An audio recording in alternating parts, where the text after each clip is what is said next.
సంవిధానము భాగము 3 మౌలిక హక్కులు సమానత్వమునకు హక్కు. ఆర్టికల్ 17 అస్పృశ్యత నిర్మూలన.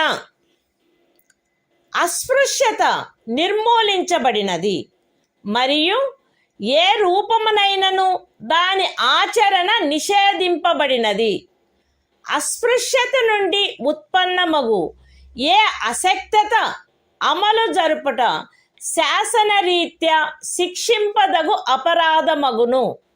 Constitution of India, Part 3, Fundamental Rights. Right to Equality. Article 17. Abolition of untouchability. Untouchability is abolished and its practice in any form is forbidden.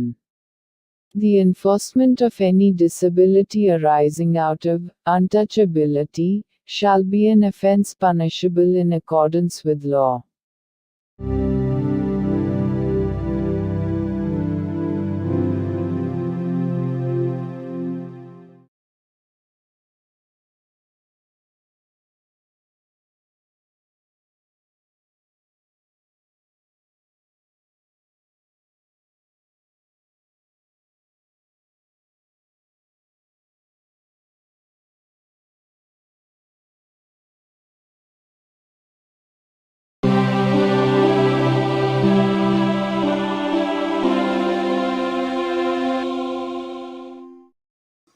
భారత సంవిధానము భాగము 3 మౌలిక హక్కులు సమానత్వమునకు హక్కు.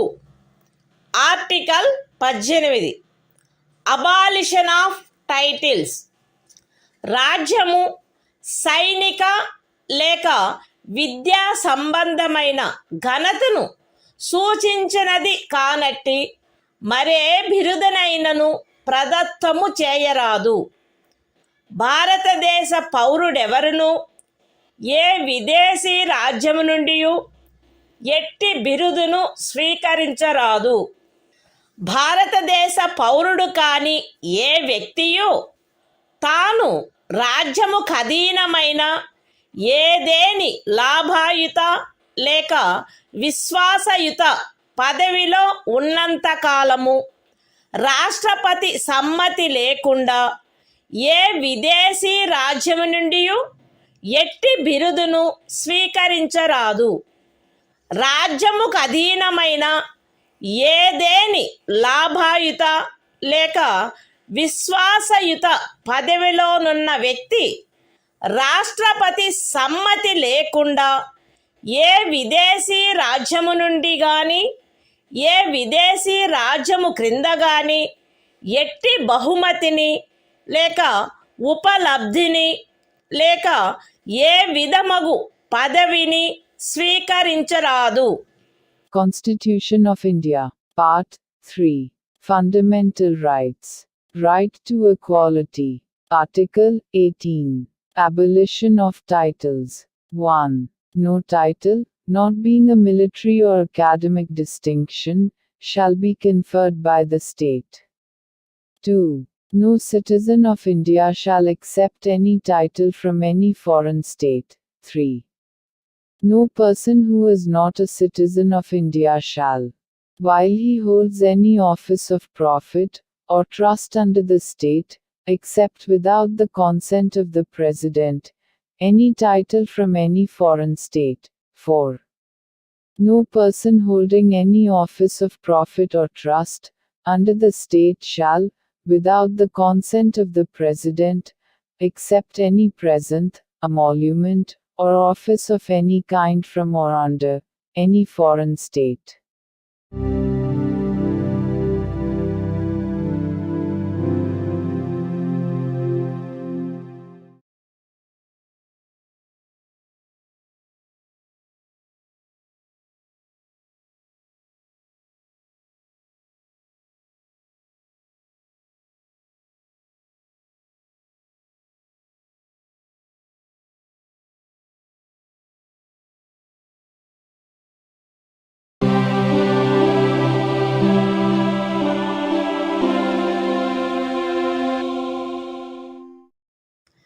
భారత సంవిధానము భాగము 3 మౌలిక హక్కులు.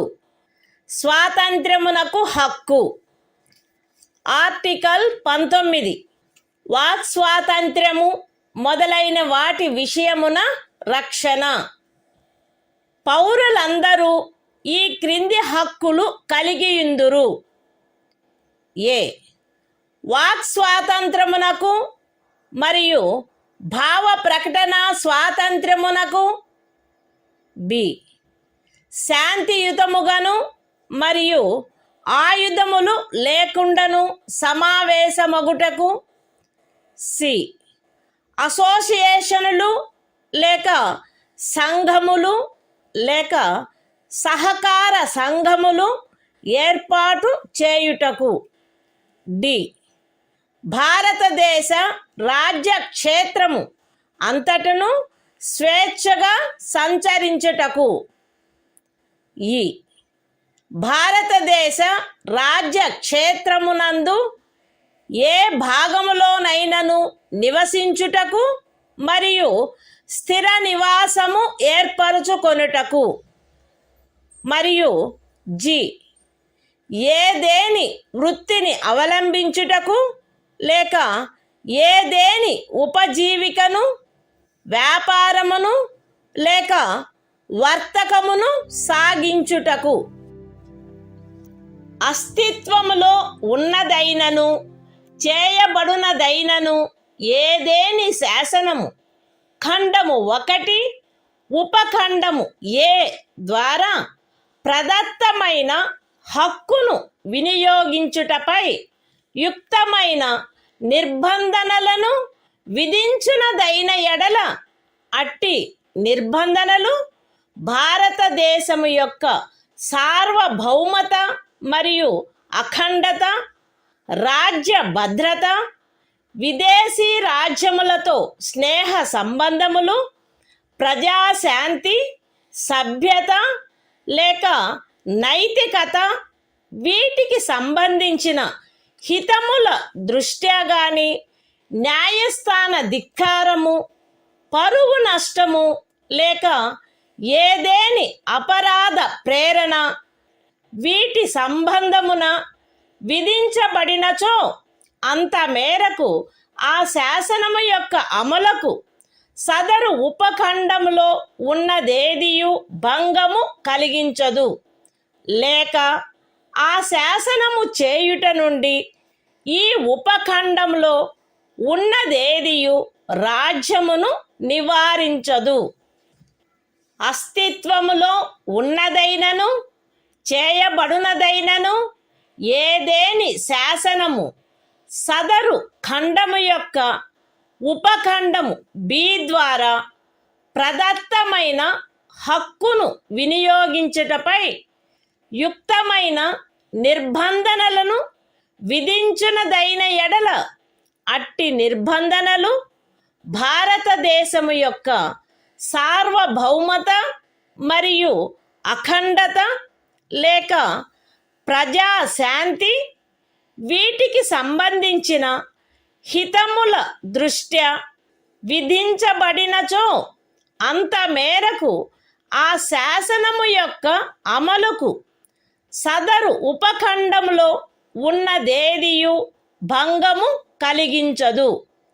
లేక ఆ శాసనమును చేయుట నుండి ఆ ఉపఖండములో ఉన్నదేదియు రాజ్యమును నివారించదు.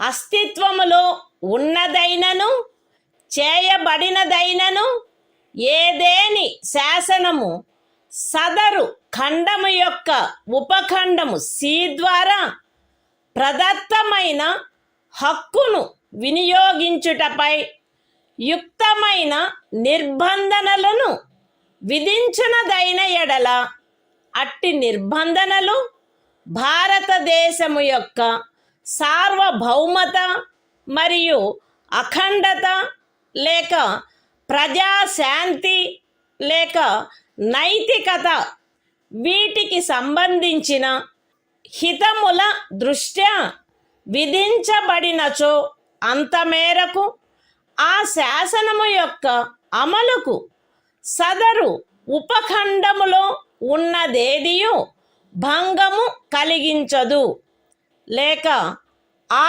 శాసనము చేయుట నుండి ఆ ఉపఖండములోనున్నదేదియు రాజ్యమును నివారించదు.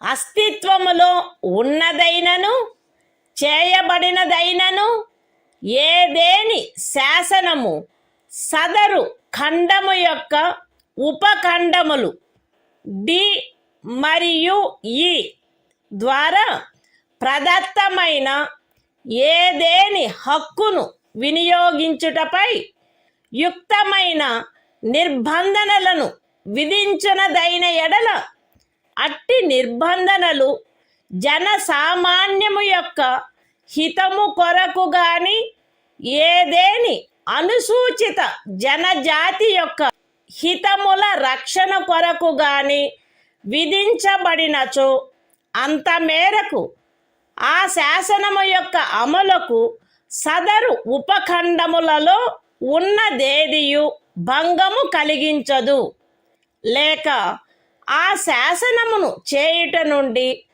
ఆ ఉపఖండములలో ఉన్నదేదియు రాజ్యమును నివారించదు.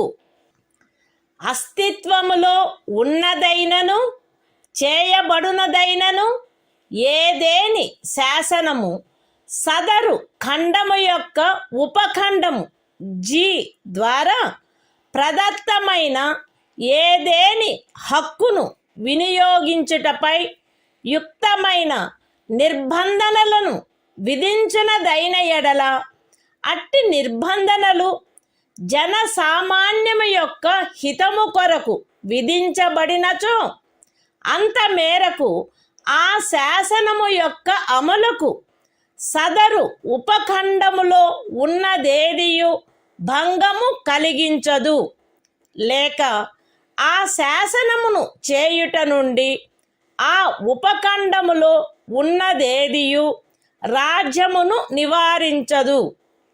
మరియు ప్రత్యేకించి అస్తిత్వములో ఉన్నదైనను చేయబడునదైనను ఏదేని శాసనము ఈ క్రింద తెలిపిన వాటికి సంబంధించినదైన ఎడల అంత మేరకు ఆ శాసనము యొక్క అమలుకు సదరు ఉపఖండములో ఉన్నదేదియు భంగము కలిగించదు, లేక ఆ శాసనమును చేయుట నుండి ఆ ఉపఖండములో ఉన్నదేదియు రాజ్యమును నివారించదు. అవేవనగా ఏదేని వృత్తిని అవలంబించుటకు లేక ఏదేని ఉపజీవికను వ్యాపారమును లేక వర్తకమును సాగించుటకు ఆవశ్యకమగు వృత్తి సంబంధమైన లేక సాంకేతిక అర్హతలు లేక పూర్ణత లేక భాగత పౌరులను అపవర్జించైనను అన్యథా అయినను రాజ్యముచే లేక రాజ్యమునకు చెందిన లేక రాజ్యము యొక్క నియంత్రణలోనున్న ఏదేని కార్పొరేషన్చే ఏదేని వ్యాపారము వర్తకము పరిశ్రమ లేక సేవ సాగించబడుట. Constitution of India, Part 3, Fundamental Rights, Right to Freedom. Article 19. Protection of certain rights regarding freedom of speech, etc. All citizens shall have the right a. to freedom of speech and expression, b. to assemble peaceably and without arms, c. to form associations or unions or cooperative societies, d. to move freely throughout the territory of India, a. to reside and settle in any part of the territory of India, and g. to practice any profession, or to carry on any occupation, trade or business. Nothing in subclause A of clause 1 shall affect the operation of any existing law, or prevent the state from making any law, insofar as such law imposes reasonable restrictions on the exercise of the right conferred by the said subclause, in the interests of the sovereignty and integrity of India, the security of the state, friendly relations with foreign states, public order, decency or morality, or in relation to contempt of court, defamation, or incitement to an offense. Nothing in subclause B of the said clause shall affect the operation of any existing law insofar as it imposes, or prevent the state from making any law imposing, in the interests of the sovereignty and integrity of India or public order, reasonable restrictions on the exercise of the right conferred by the said subclause. Nothing in subclause C of the said clause shall affect the operation of any existing law insofar as it imposes, or prevent the state from making any law imposing, in the interests of the sovereignty and integrity of India or public order or morality, reasonable restrictions on the exercise of the right conferred by the said subclause. Nothing in subclauses D and A of the said clause shall affect the operation of any existing law insofar as it imposes, or prevent the state from making any law imposing, reasonable restrictions on the exercise of any of the rights conferred by the said subclauses, either in the interests of the general public, or for the protection of the interests of any scheduled tribe. Nothing in subclause G of the said clause shall affect the operation of any existing law, insofar as it imposes, or prevent the state from making any law imposing, in the interests of the general public, reasonable restrictions on the exercise of the right conferred by the said subclause, and, in particular, nothing in the said subclause shall affect the operation of any existing law, insofar as it relates to, or prevent the state from making any law relating to 1. The professional or technical qualifications necessary for practicing any profession, or carrying on any occupation, trade or business, or 2. The carrying on, by the state, or by a corporation, owned or controlled by the state, of any trade, business, industry or service, whether to the exclusion, complete or partial, of citizens, or otherwise.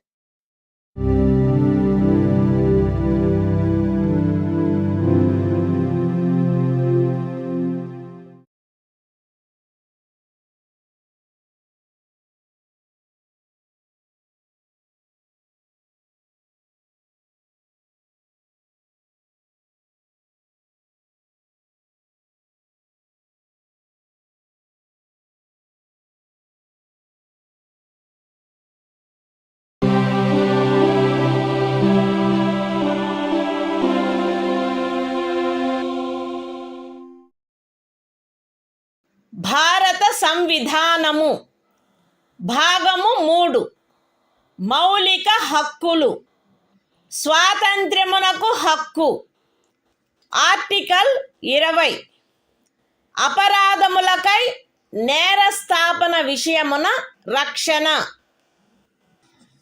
ఏ వ్యక్తియు అపరాధమని ఆరోపించబడిన కార్యమును చేసిన సమయమున అమలులో ఉన్న శాసనము యొక్క అతిక్రమణకు తప్ప ఏ అపరాధమునకును నేరస్థాపితుడు కారాదు మరియు అపరాధము చేసిన సమయమున అమలులోనున్న శాసనము క్రింద విధింపబడియుండెడి దానికంటే మించిన శాస్తికి లోను చేయబడరాదు. ఏ వ్యక్తియు ఒకే అపరాధమునకు ఒకసారికి మించి అభియోగమునకు మరియు శిక్షకు గురి చేయబడరాదు. ఏదైనా అపరాధము చేసినట్లు అభియుక్తుడైన ఏ వ్యక్తియు తనకు వ్యతిరేకముగా సాక్ష్యము నొసగుటకు బలవంతము చేయబడరాదు. Constitution of India, Part 3. Fundamental Rights. Right to Freedom. Article 20. Protection in respect of conviction for offences.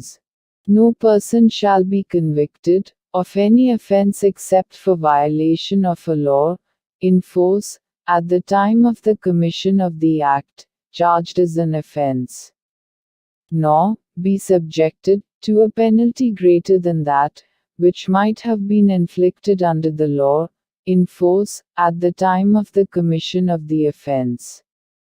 No person shall be prosecuted and punished, for the same offence, more than once. No person accused of any offence shall be compelled to be a witness against himself.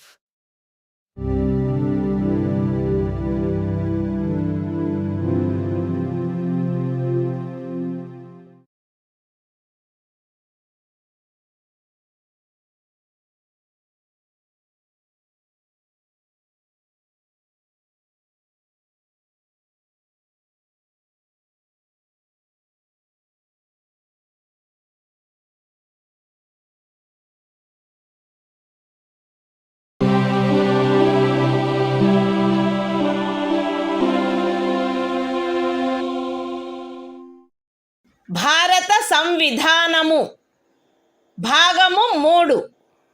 మౌలిక హక్కులు. స్వాతంత్ర్యమునకు హక్కు.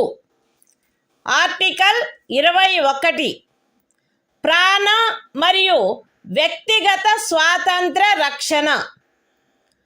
శాసనము ద్వారా స్థాపితమైన ప్రక్రియ ప్రకారము తప్ప ఏ వ్యక్తి యొక్క ప్రాణము లేక వ్యక్తిగత స్వాతంత్ర్యము హరించబడరాదు. Constitution of India, Part 3. Fundamental Rights. Right to Freedom. Article 21. Protection of life and personal liberty. No person shall be deprived of his life or personal liberty, except according to procedure established by law.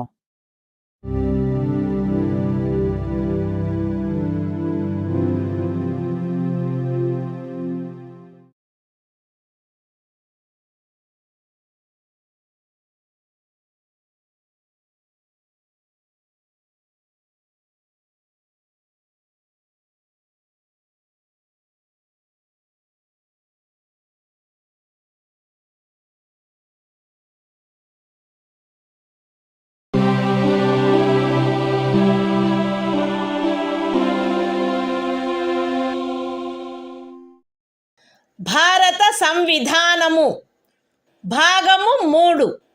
మౌలిక హక్కులు. స్వాతంత్ర్యమునకు హక్కు. Article 21A. విద్యా హక్కు. రాజ్యము శాసనము ద్వారా నిర్ధారించినట్టి రీతిలో 6 నుండి 14 సంవత్సరముల వయసులోని పిల్లలందరికీ నిశుల్క మరియు నిర్బంధ విద్యను కల్పించవలెను. Constitution of India, Part 3. Fundamental Rights. Right to Freedom. Article 21A. Right to Education. The state shall provide free and compulsory education to all children of the age of 6 to 14 years, in such manner as the state may, by law, determine.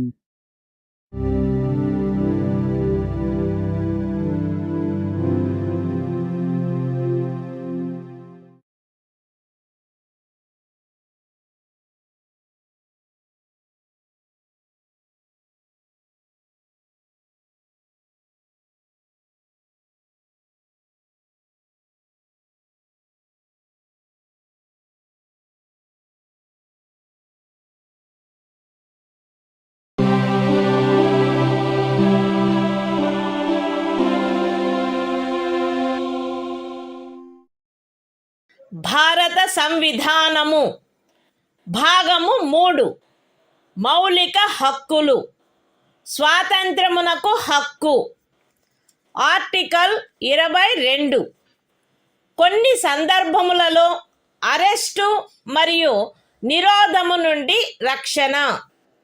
Arrest చేయబడిన ఏ వ్యక్తియు అట్టి అరెస్టుకు గల కారణములను గూర్చి వీలైనంత త్వరితముగా తెలియజేయబడకుండా అభిరక్షణలో నిరోధించబడరాదు మరియు తాను కోరిన న్యాయవాది సలహా పొందుటకు అట్టి న్యాయవాదిచే ప్రతివాదన చేయించుకొనుటకు గల హక్కు అతనికి నిరాకరించబడరాదు.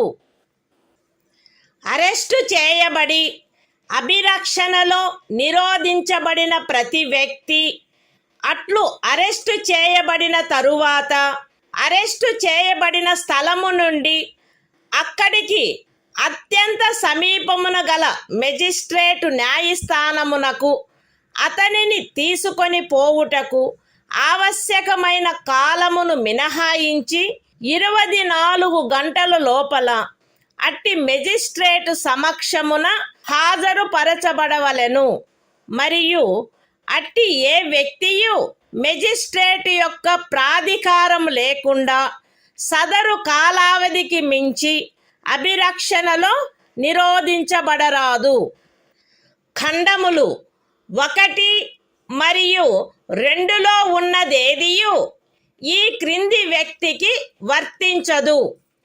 తత్సమయమున శత్రుదేశీయుడైన ఎవరేని వ్యక్తి లేక నివారక నిరోధమును నిబంధించు ఏదేని శాసనము క్రింద అరెస్టు చేయబడిన లేక నిరోధింపబడిన ఎవరేని వ్యక్తి నివారక నిరోధము కొరకు నిబంధించు శాసనము ఏదియు ఉన్నత న్యాయస్థానపు న్యాయాధీశునిగా నియమింపబడిన లేక నియమింపబడుటకు అర్హత కలిగిన వ్యక్తులతో కూడిన సలహా బోర్డు తన అభిప్రాయంలో సదరు 3 మాసములకు మించి నిరోధించుటకు తగినంత కారణము కలదని సదరు కాలావధి ముగియుటకు పూర్వము రిపోర్టు చేసిననే తప్ప. అయితే ఈ ఖండములోనున్నదేదియు ఖండము 7 యొక్క ఉపఖండము బి క్రింద పార్లమెంటు చేసిన ఏదేని శాసనము ద్వారా విహితమైన గరిష్ట కాలావధికి మించి ఏ వ్యక్తినైనను నిరోధించుటకు ప్రాధికారము నొసగదు లేక అట్టి వ్యక్తి ఖండము 7 యొక్క ఉపఖండములు ఏ మరియు బిల క్రింద పార్లమెంటు చేయబడిన ఏదేని శాసనము యొక్క నిబంధనలను అనుసరించి నిరోధించబడిననే తప్ప ఒక వ్యక్తిని 3 మాసముల కంటే ఎక్కువ కాలావధికి నిరోధించుటకు ప్రాధికారము నొసగదు.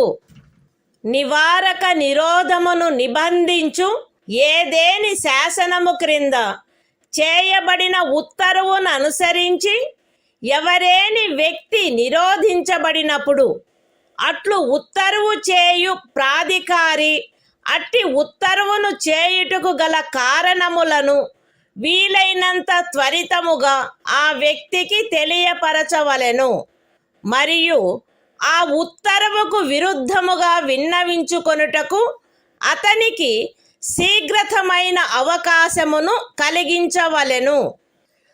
ఖండము 5లో నిర్దేశింపబడిన ఉత్తర్వును చేయు ప్రాధికారి ఏ సంగతులను వెల్లడించుట ప్రజాహితమునకు విరుద్ధమని తలచునో అట్టి సంగతులను అతడు వెల్లడించవలెనని సదరు ఖండములోనిదేదియు అపేక్షించరాదు. పార్లమెంటు శాసనము ద్వారా ఈ క్రింది విషయములను విహితము చేయవచ్చును. ఏ ఖండము 4 యొక్క ఉపఖండము ఏలోని నిబంధనలను అనుసరించి సలహా బోర్డు యొక్క అభిప్రాయమును పొందకుండా నివారక నిరోధమును నిబంధించు ఏదేని శాసనము క్రింద ఏదేని తరగతికి లేక తరగతులకు చెందిన కేసులలో ఒక వ్యక్తిని 3 మాసములకు మించిన కాలావధికి నిరోధించుటకైన పరిస్థితులను. బి. నివారక నిరోధమును నిబంధించు ఏదేని శాసనము క్రింద ఏదేని తరగతికి లేక తరగతులకు చెందిన కేసులలో ఎవరేని వ్యక్తి యొక్క నిరోధమునకు గరిష్ట కాలావధి మరియు సి. ఖండము 4 యొక్క ఉపఖండము ఏ క్రింద పరిశీలనలో సలహా బోర్డు అనుసరించవలసిన ప్రక్రియ. Constitution of India, Part 3. Fundamental Rights. Right to Freedom. Article 22. Protection against arrest and detention in certain cases. 1. No person who is arrested shall be detained in custody without being informed, as soon as may be, of the grounds for such arrest. Nor shall he be denied the right to consult, and to be defended by, a legal practitioner of his choice. 2. Every person who is arrested and detained in custody shall be produced before the nearest magistrate, within a period of 24 hours, of such arrest excluding the time necessary for the journey from the place of arrest, to the court of the magistrate, and no such person shall be detained in custody beyond the set period, without the authority of a magistrate. 3. Nothing in clauses 1 and 2 shall apply to any person who for the time being is an enemy alien, or to any person who is arrested or detained, under any law providing for preventive detention. 4. No law providing for preventive detention shall authorize the detention of a person, for a longer period than 3 months. Unless, an advisory board consisting of persons, who are, or have been, or are qualified to be appointed as, judges of a high court, has reported, before the expiration of the said period of 3 months, that there is in its opinion sufficient cause for such detention. Provided that nothing in this subclause shall authorize the detention of any person, beyond the maximum period prescribed by any law made by Parliament, under subclause B of clause 7. Or, such person is detained, in accordance with the provisions of any law made by Parliament, under subclauses A and B of clause 7. 5. When any person is detained in pursuance of an order made under any law, providing for preventive detention, the authority making the order shall, as soon as may be, communicate to such person the grounds on which the order has been made, and shall afford him the earliest opportunity of making a representation against the order. 6. Nothing in clause 5 shall require the authority making any such order, as is referred to in that clause, to disclose facts, which such authority considers to be against the public interest to disclose. 7. Parliament may by law prescribe a. The circumstances, under which in the class, or classes of cases, in which a person may be detained for a period longer than 3 months, under any law providing for preventive detention, without obtaining the opinion of an advisory board, in accordance with the provisions of subclause A of clause 4. B. The maximum period, for which any person may in any class, or classes of cases, be detained, under any law, providing for preventive detention. And C. The procedure to be followed by an advisory board, in an inquiry, under subclause A of clause 4.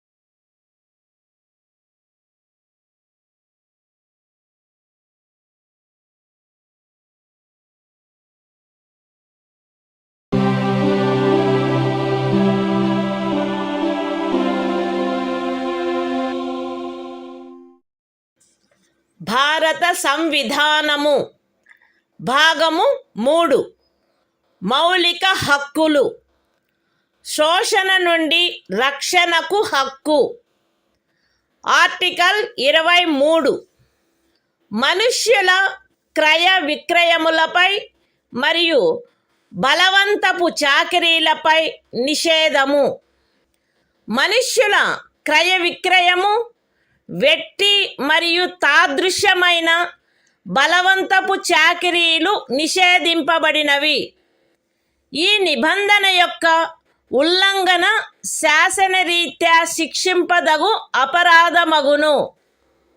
అయితే ఈ అనుచ్ఛేదములో ఉన్నదేదియు సార్వజనిక ప్రయోజనముల కొరకు నిర్బంధ సేవను విధించుట నుండి రాజ్యమును నివారించదు మరియు అట్టి సేవను విధించుటలో రాజ్యము కేవలము మతము, జాతి, కులము లేక వర్గ కారణములను బట్టి కానీ వాటిలో వేనిని బట్టి కానీ విచక్షణ చేయరాదు. The Constitution of India, Part 3, Fundamental Rights, Right Against Exploitation, Article 23, Prohibition of Traffic in Human Beings and Forced Labor. 1. Traffic in human beings, and beggar, and other similar forms of forced labor, are prohibited. And any contravention of this provision shall be an offense, punishable, in accordance with law. 2. Nothing in this article shall prevent the state from imposing compulsory service for public purposes. And in imposing such service, the state shall not make any discrimination on grounds only of religion, race, caste or class or any of them.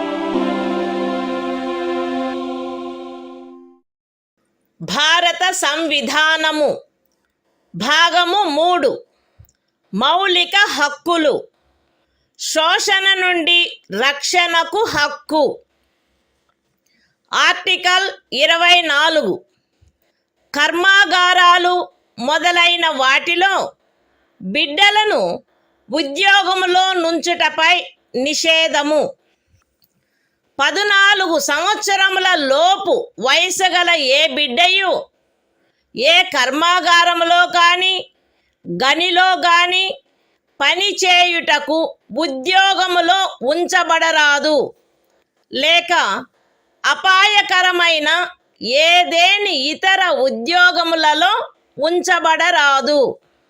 The Constitution of India, Part 3, Fundamental Rights, Right Against Exploitation, Article 24, Prohibition of employment of children in factories, etc. No child below the age of 14 years shall be employed to work in any factory or mine, or engaged in any other hazardous employment.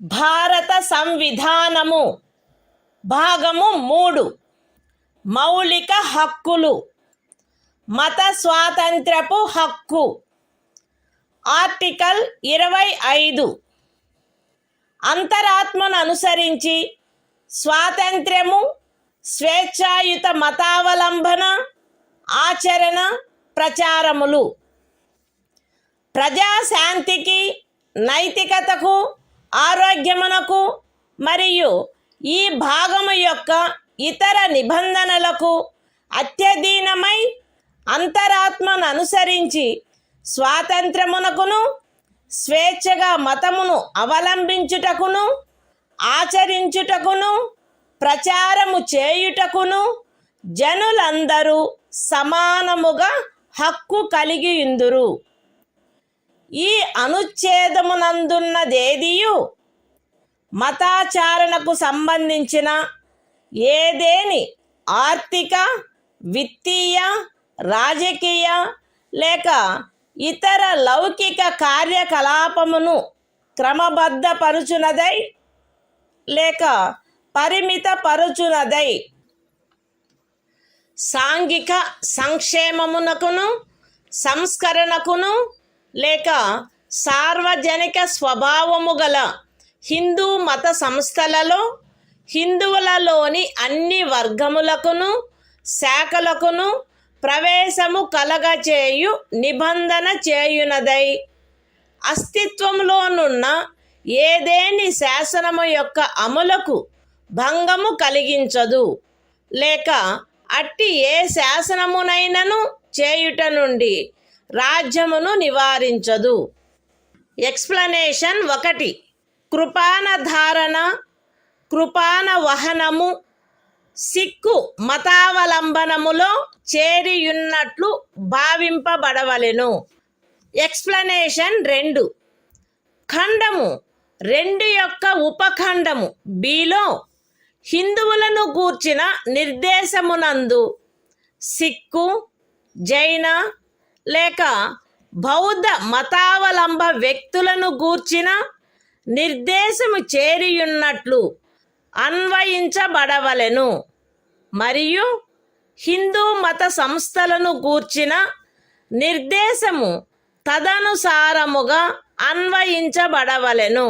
The Constitution of India, Part 3. Fundamental Rights. Right to freedom of religion. Article 25. Freedom of conscience and free profession, practice and propagation of religion. 1. Subject to public order, morality and health, and, to the other provisions of this part, all persons are equally entitled to freedom of conscience, and the right, freely to profess, practice, and propagate religion. 2. Nothing in this article shall affect the operation of any existing law, or prevent the state from making any law, regulating or restricting any economic, financial, political or other secular activity which may be associated with religious practice. B. Providing for social welfare and reform, or the throwing open of Hindu religious institutions of a public character to all classes and sections of Hindus. Explanation 1. The wearing and carrying of kirpans shall be deemed to be included in the profession of the Sikh religion. Explanation 2. In subclause B of clause 2, the reference to Hindus shall be construed as including a reference to persons professing the Sikh, Jaina, or Buddhist religion, and the reference to Hindu religious institutions shall be construed accordingly.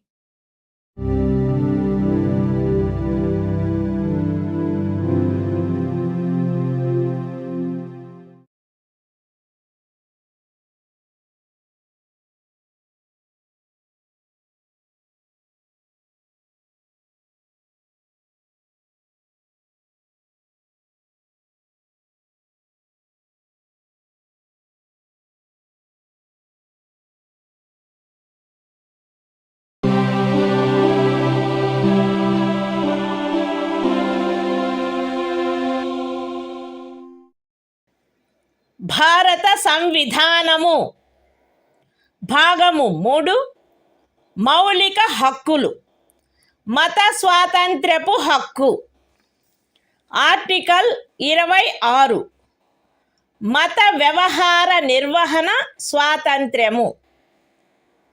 ప్రజాశాంతికి, నైతికతకు మరియు ఆరోగ్యమునకు అత్యధీనమై ప్రతి మత శాఖ లేక అందలి ఏ ఉపశాఖైనను ఈ క్రింది హక్కును కలిగియుండును: మత మరియు ధార్మిక ప్రయోజనముల కొరకు సంస్థలను స్థాపించుట మరియు పోషించుట, మత విషయములలో స్వీయ వ్యవహారములను నిర్వహించుకొనుట, స్థిరాస్తిని మరియు చరాస్తిని కలిగియుండుట మరియు ఆర్జించుట, మరియు అట్టి ఆస్తిని శాసనమును అనుసరించి నిర్వహించుట. The Constitution of India, Part 3. Fundamental Rights. Right to freedom of religion. Article 26. Freedom to manage religious affairs. Subject to public order, morality and health, every religious denomination, or any section thereof, shall have the right a. to establish and maintain institutions for religious and charitable purposes. b. to manage its own affairs, in matters of religion. c. to own, and acquire, movable and immovable property, and d. to administer such property in accordance with law.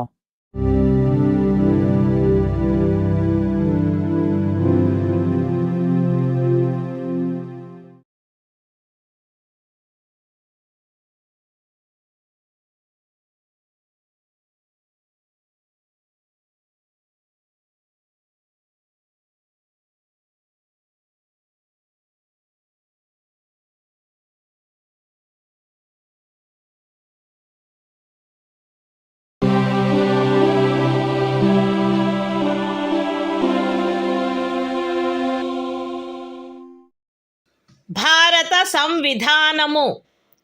భాగము 3 మౌలిక హక్కులు. మత స్వాతంత్ర్యపు హక్కు. Article 27 ఏదేని ప్రత్యేకమైన మతమును అభివృద్ధి చేయుటకు పన్నుల చెల్లింపును గూర్చిన స్వాతంత్ర్యము.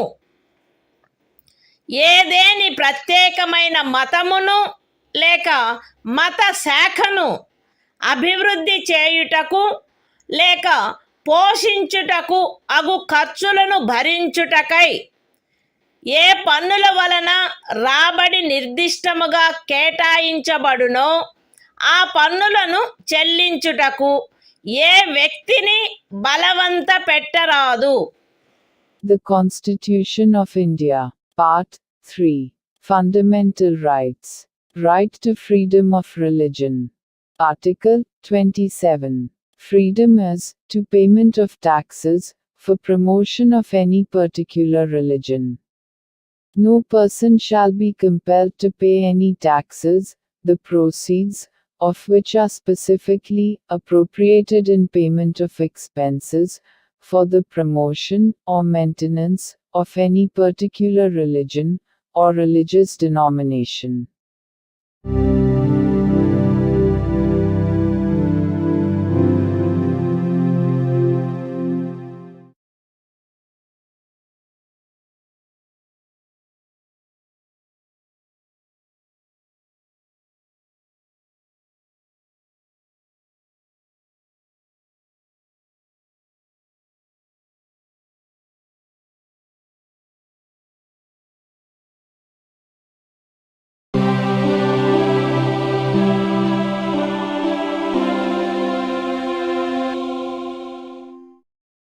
భారత సంవిధానము.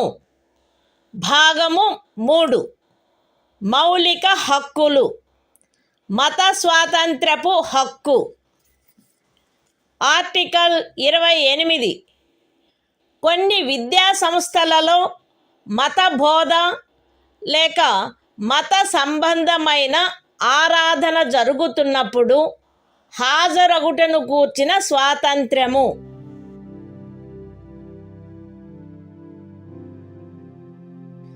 రాజ్య నిధుల నుండి సంపూర్ణముగా పోషింపబడుచున్న ఏ విద్యా సంస్థలోనూ ఎట్టి మత బోధనకైనను ఏర్పాటు చేయరాదు. ఖండము 1లో ఉన్నదేదియు రాజ్యముచే నిర్వహింపబడుచుండి మతబోధ జరగవలెనని ఆపేక్షించు ధర్మాదాయము లేక ట్రస్ట్ కింద స్థాపించబడిన ఏ విద్యా సంస్థకును వర్తించరాదు.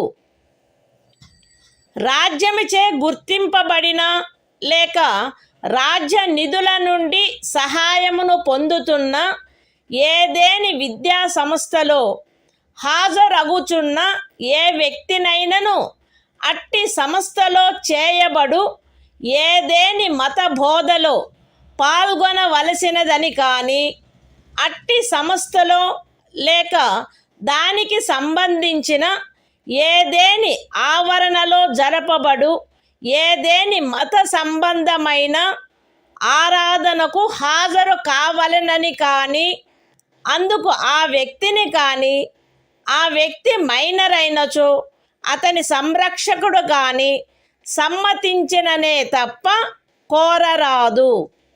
The Constitution of India, Part 3. Fundamental Rights. Right to freedom of religion. Article 28. Freedom is to attendance at religious instruction, or religious worship, in certain educational institutions. 1. No religious instruction shall be provided in any educational institution, wholly maintained out of state funds. 2. Nothing in Clause 1 shall apply to an educational institution which is administered by the state, but has been established under any endowment or trust, which requires that religious instruction shall be imparted in such institution. 3. No person attending any educational institution recognized by the state, or receiving aid out of state funds, shall be required to take part in any religious instruction that may be imparted in such institution, or to attend any religious worship that may be conducted in such institution or in any premises attached thereto, unless such person, or, if such person is a minor, his guardian has given his consent thereto.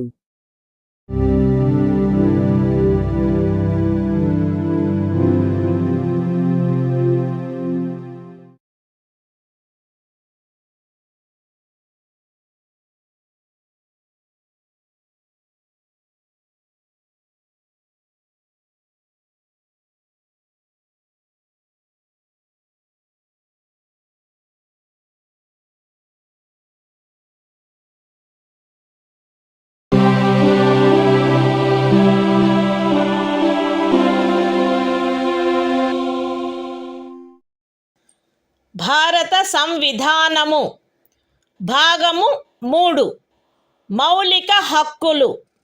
సాంస్కృతిక మరియు విద్యా విషయక హక్కులు. Article 29 అల్పసంఖ్యాక వర్గముల యొక్క హితముల రక్షణ. భారతదేశ రాజ్య క్షేత్రములో లేక అందలి ఏ భాగములో నివసించుచున్న పౌరులలోని ఏదేని వర్గము వారు తమ విశిష్ట భాష, లిపి లేక సంస్కృతిని కలిగి ఉండినచో వారు దానిని కాపాడుకొనుటకు హక్కు కలిగి ఉందురు.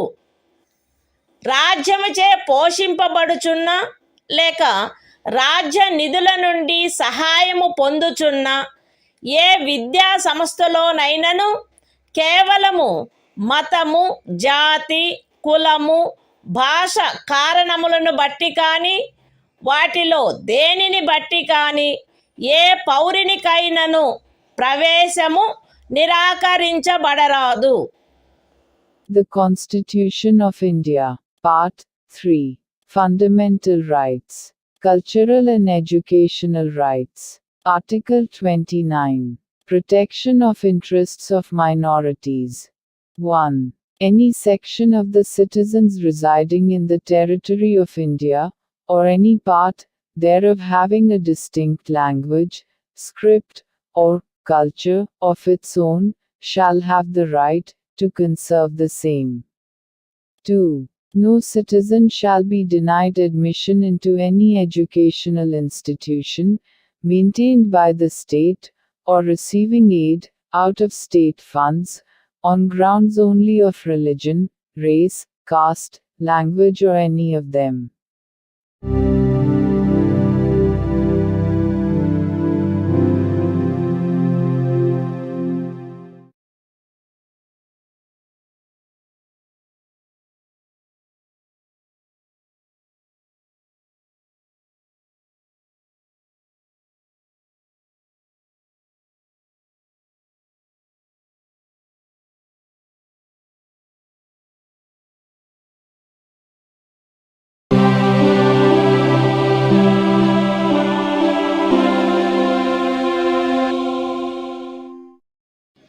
భారత సంవిధానము భాగము 3 మౌలిక హక్కులు సాంస్కృతిక మరియు విద్యా విషయక హక్కులు ఆర్టికల్ 30 విద్యా సంస్థలను స్థాపించుటకు మరియు నిర్వహించుటకు అల్పసంఖ్యాక వర్గములకు గల హక్కు మత ప్రాతిపదికపై కానీ భాషా ప్రాతిపదికపై కానీ ఏర్పడిన అల్పసంఖ్యాక వర్గముల వారందరూ తమకు అభీష్టమైన విద్యా సంస్థలను స్థాపించుకొనుటకును నిర్వహించుకొనుటకును హక్కు కలిగియుందురు.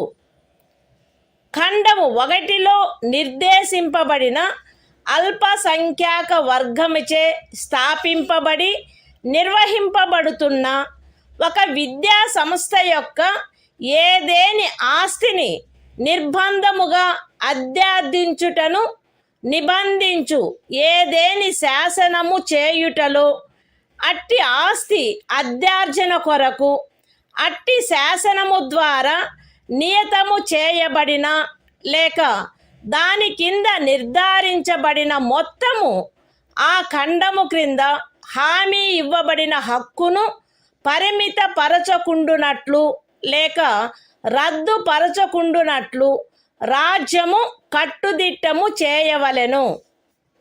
విద్యా సంస్థలకు సహాయము చేయు సందర్భములలో మత ప్రాతిపదికపై లేక భాషా ప్రాతిపదికపై ఏర్పడిన అల్పసంఖ్యాక వర్గము యొక్క నిర్వహణలో ఉన్నదను కారణమును బట్టి ఏ విద్యా సంస్థకు విరుద్ధముగాను రాజ్యము విచక్షణ చేయరాదు. The Constitution of India. Part 3. Fundamental Rights. Cultural and Educational Rights. Article 30. Right of minorities to establish and administer educational institutions. 1. All minorities, whether based on religion or language, shall have the right to establish and administer educational institutions of their choice. In making any law, providing for the compulsory acquisition of any property of an educational institution, established and administered by a minority, referred to in Clause 1.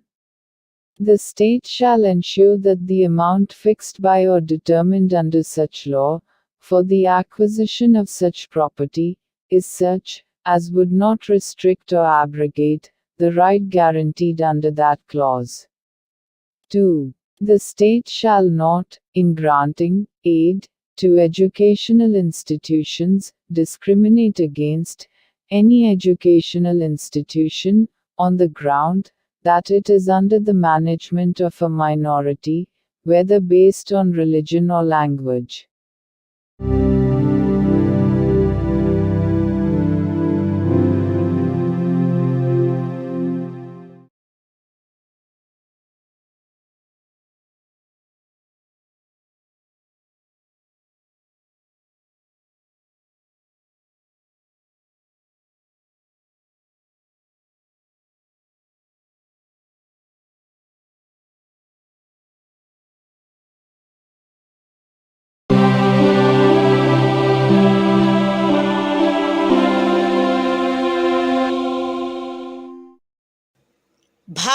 సంవిధానము. భాగము 3. మౌలిక హక్కులు. కొన్ని శాసనముల వ్యావృత్తి. Article 31A. Estate మొదలగు వాటి అధ్యార్జన కొరకు నిబంధించు శాసనము వ్యావృత్తి.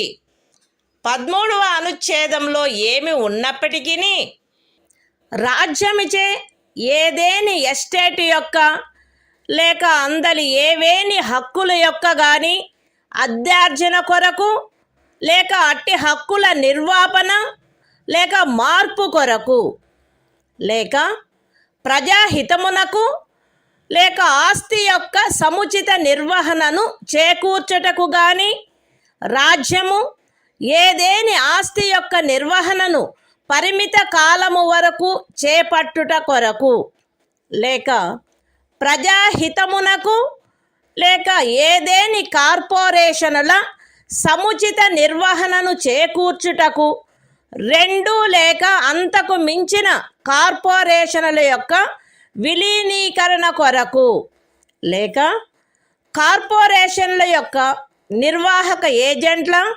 కార్యదర్శుల మరియు కోశాధికారుల, managing డైరెక్టర్ల, ఆదేశకుల లేక నిర్వాహకుల హక్కులను లేక కార్పొరేషన్ల యొక్క వాటాదారుల ఓటింగు హక్కులను నిర్వాపన చేయుట కొరకు లేక మార్పు చేయుట కొరకు లేక ఏదేని ఖనిజముకైన కౌలు లేక ఖనిజ తైలమును వెతుకుటకైనా లేక వెలికి తీయుటకైనా ఖరారు, కౌలు లేక లైసెన్సును బట్టి ప్రాప్తించు ఏవేని హక్కులను నిర్వాపన చేయుట కొరకు లేక మార్పు చేయుట కొరకు లేక అట్టి ఖరారు, కౌలు లేక లైసెన్సును సమయాత్పూర్వమే సమాప్తము చేయుట కొరకు లేక రద్దు చేయుట కొరకు నిబంధించునట్టి శాసనము దేనిని గాని 14వ అనుచ్ఛేదము లేక 19వ అనుచ్ఛేదము ద్వారా ప్రదత్తమైన హక్కులలో దేనికైనను అసంగతముగునున్నదను లేక అట్టి హక్కులలో దేనినైనను తీసివేయునను లేక కుంచించునను కారణమును బట్టి ప్రభావ శూన్యమగునవి భావించరాదు. అయితే అట్టి శాసనము ఒక రాజ్య శాసన మండలిచే చేయబడినదైన ఎడల రాష్ట్రపతి పర్యాలోచన కొరకై ప్రత్యేకింపబడి ఆయన అనుమతిని పొందిననే తప్ప ఈ అనుచ్ఛేదము యొక్క నిబంధనలు దానికి వర్తించవు.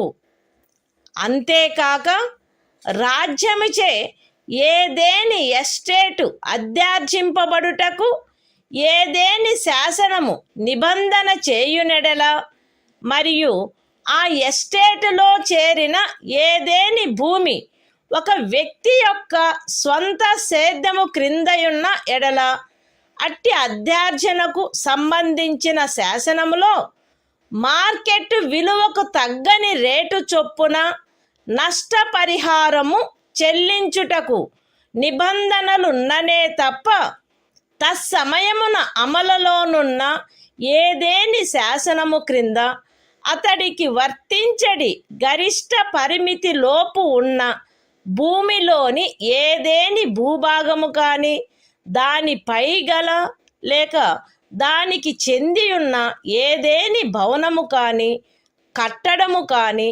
రాజ్యముచే అధ్యార్జింపబడుట శాసన సమ్మతము కాదు.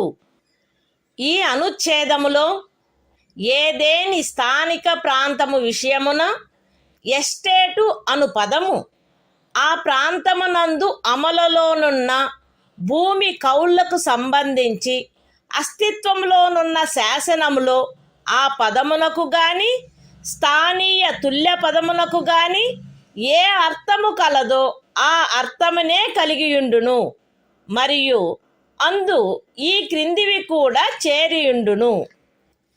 ఏదేని జాగీరు, ఇనాం లేక మౌఫీ లేక ఇతరమైన తాదృశ అనుదానము మరియు తమిళనాడు కేరళ రాజ్యములలో ఏదేని జన్మం హక్కు రైతువారీ సెటిల్మెంట్ కింద కలిగి ఉన్న ఏదేని భూమి బంజరు భూమి అటవీ భూమి పచ్చిక బయళ్ళ భూమి లేక కర్షకులు లేక వ్యవసాయ కూలీలు మరియు చేతి వృత్తుల వారు ఆక్రమించుకొనిన భవనములు మరియు ఇతర కట్టడములు ఉన్న స్థలములతో సహా వ్యవసాయ లేక తత్సహాయక ప్రయోజనముల కొరకు ఎవరేని కలిగియున్నా లేక ఎవరికేని కౌలుకు ఇవ్వబడిన ఏదేని భూమి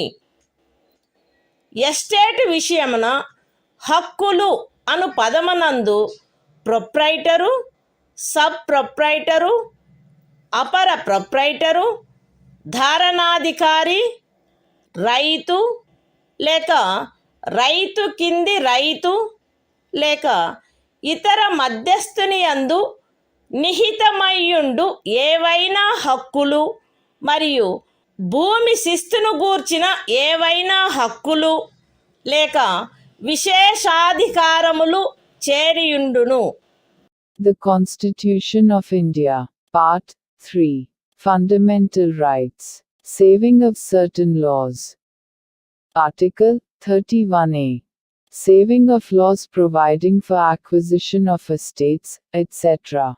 Notwithstanding anything contained in Article 13, no law providing for the acquisition by the state of any estate or of any rights therein, or the extinguishment or modification of any such rights, or the taking over of the management of any property by the state, for a limited period, either in the public interest, or in order to secure the proper management of the property, or the amalgamation of two or more corporations, either in the public interest, or in order to secure the proper management of any of the corporations, or the extinguishment or modification of any rights of managing agents, secretaries and treasurers, managing directors, or managers of corporations, or of any voting rights of shareholders thereof,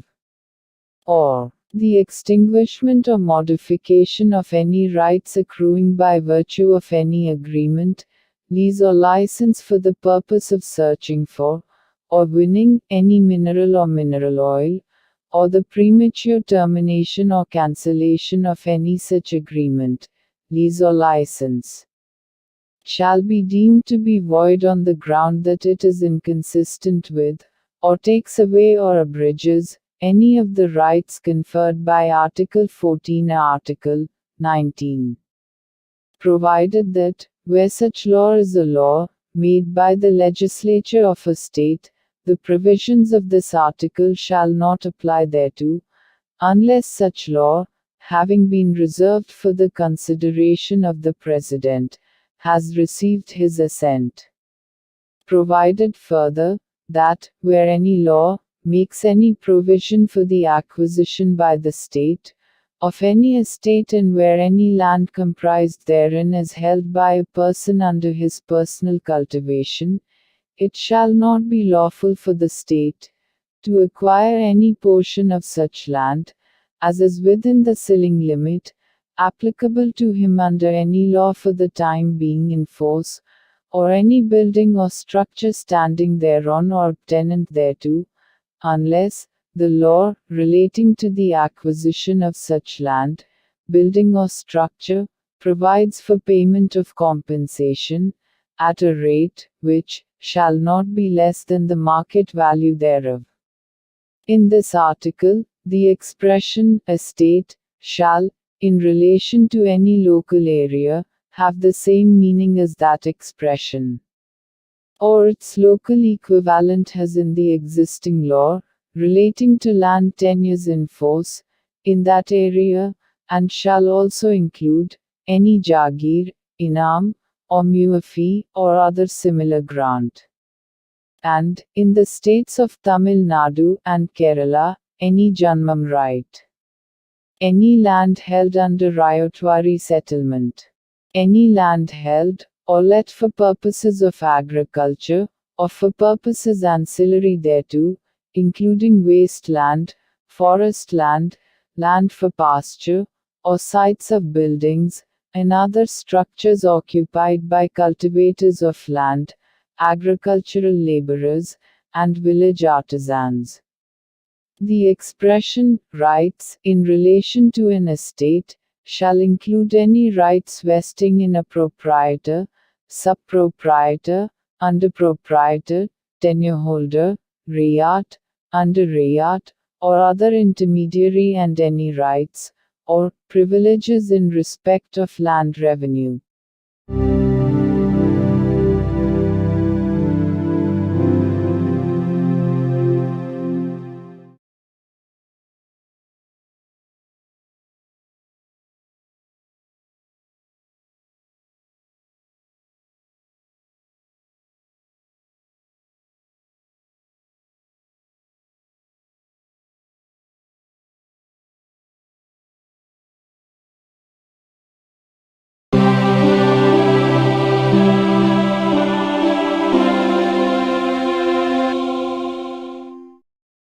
భారత సంవిధానము భాగము 3 మౌలిక హక్కులు.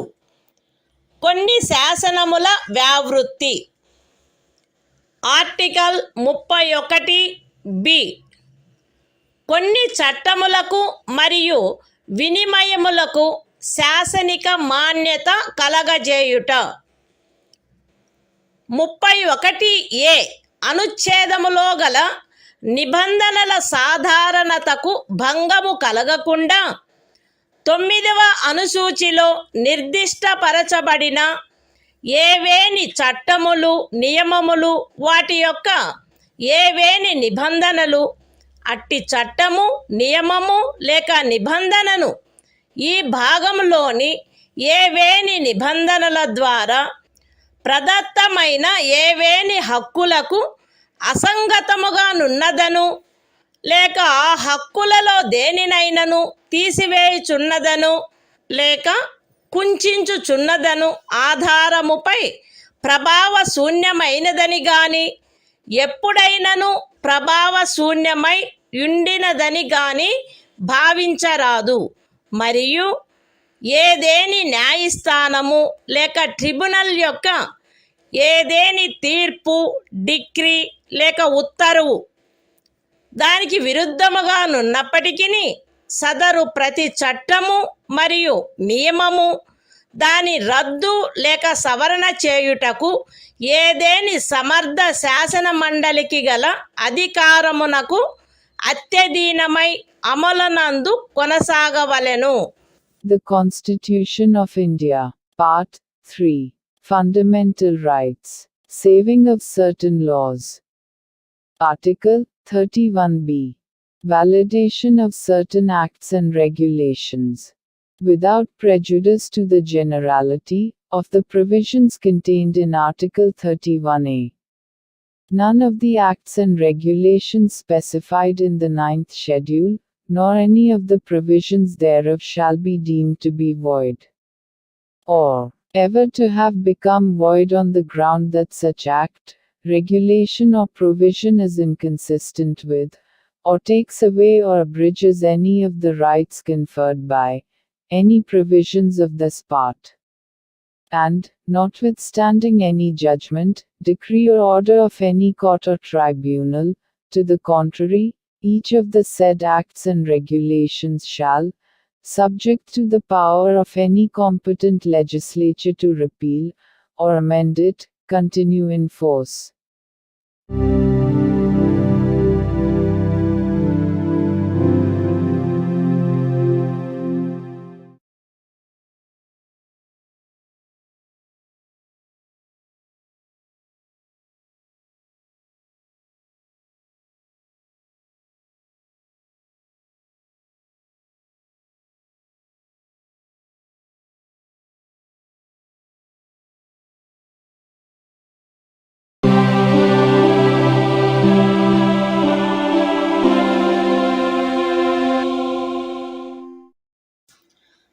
భారత సంవిధానము భాగము 3 మౌలిక హక్కులు.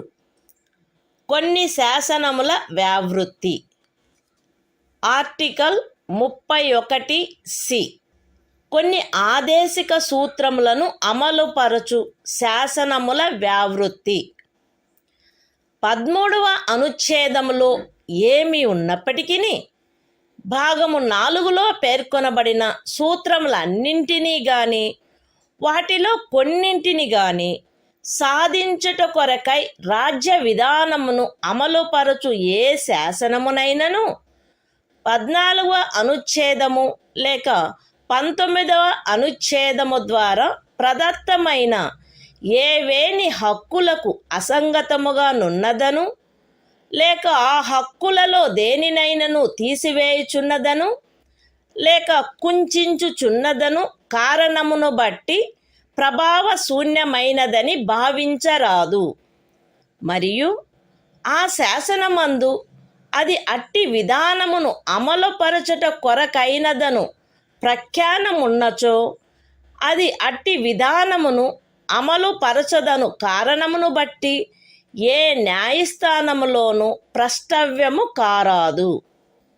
అయితే అట్టి శాసనము రాజ్య శాసన మండలిచే చేయబడిన ఎడల రాష్ట్రపతి పర్యాలోచన కొరకై ప్రత్యేకింపబడి ఆయన అనుమతిని పొందిననే తప్ప దానికి ఈ అనుచ్ఛేదము యొక్క నిబంధనలు వర్తించవు. The Constitution of India, Part 3. Fundamental Rights. Saving of certain laws. Article 31(c). Saving of laws giving effect to certain directive principles. Notwithstanding anything contained in Article 13. No law giving effect to the policy of the state towards securing all or any of the principles laid down in Part 4 shall be deemed to be void, on the ground that it is inconsistent with, or takes away or abridges any of the rights conferred by Article 14 or Article 19.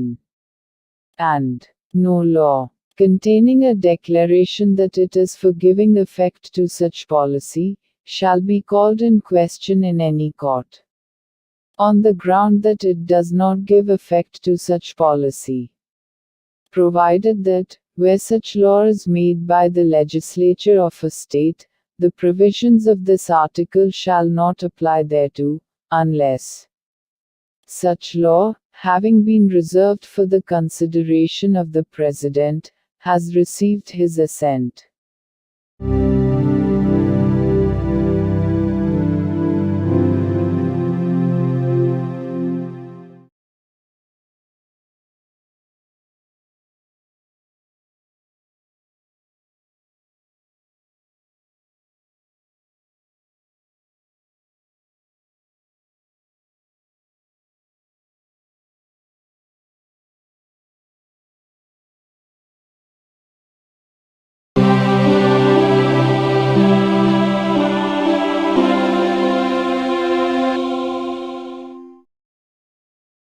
భారత సంవిధానము భాగము 3 మౌలిక హక్కులు.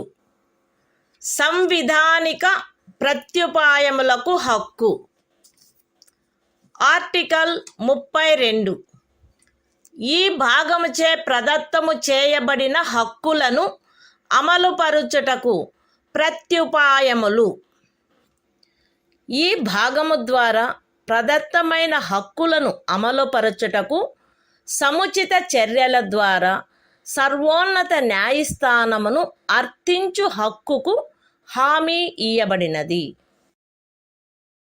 ఈ భాగము ద్వారా ప్రదత్తమైన ఏవేని హక్కులను అమలుపరచుట కొరకు ఆదేశములను లేక ఉత్తర్వులను లేక బందీ ప్రత్యక్ష హెబియస్ కార్పస్, పరమాదేశ మాండమస్, ప్రతిషేధ ప్రొహిబిషన్, అధికార పృచ్ఛ కోవారెంటు మరియు ఉత్ప్రేషణ సర్ష్యోరారి స్వభావము గల రిట్లతో సహా అధిలేఖలను వీటిలో సముచితమైన దానిని జారీ చేయుటకు సర్వోన్నత న్యాయస్థానము అధికారము కలిగియుండును. ఖండములు 1 మరియు 2 ద్వారా సర్వోన్నత న్యాయస్థానమునకు ప్రదత్తమైన అధికారములకు భంగము కలగకుండా ఖండము 2 క్రింద సర్వోన్నత న్యాయస్థానముచే వినియోగింపబడదగు అధికారముల అన్నిటినీ కానీ వాటిలో దేనినైనను కానీ ఏదేని ఇతర న్యాయస్థానమునకు దాని అధికారిత యొక్క స్థానిక హద్దులలో వినియోగించు అధికారమును శాసనము ద్వారా parliament వసగవచ్చును.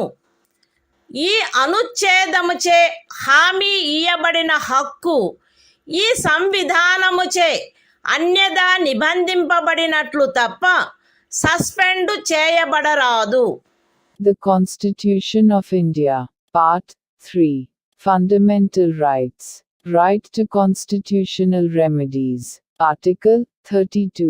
Remedies for enforcement of rights conferred by this part. 1. The right to move the Supreme Court, by appropriate proceedings for the enforcement of the rights conferred by this part, is guaranteed.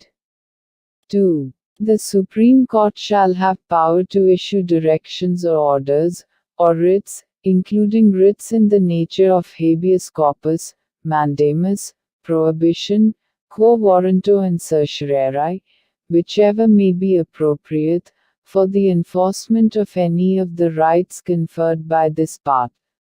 3. Without prejudice to the powers conferred on the Supreme Court, by clauses 1 and 2.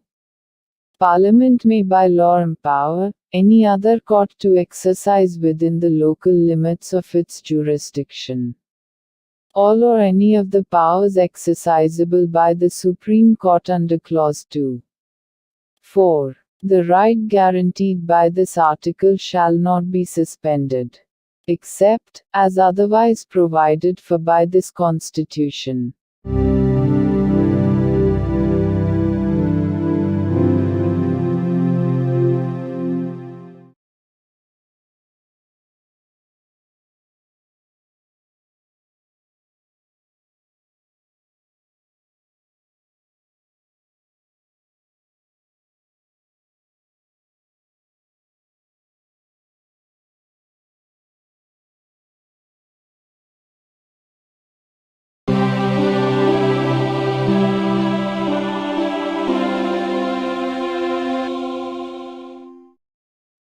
భారత సంవిధానము భాగము 3 మౌలిక హక్కులు సంవిధానిక ప్రత్యుపాయములకు హక్కు.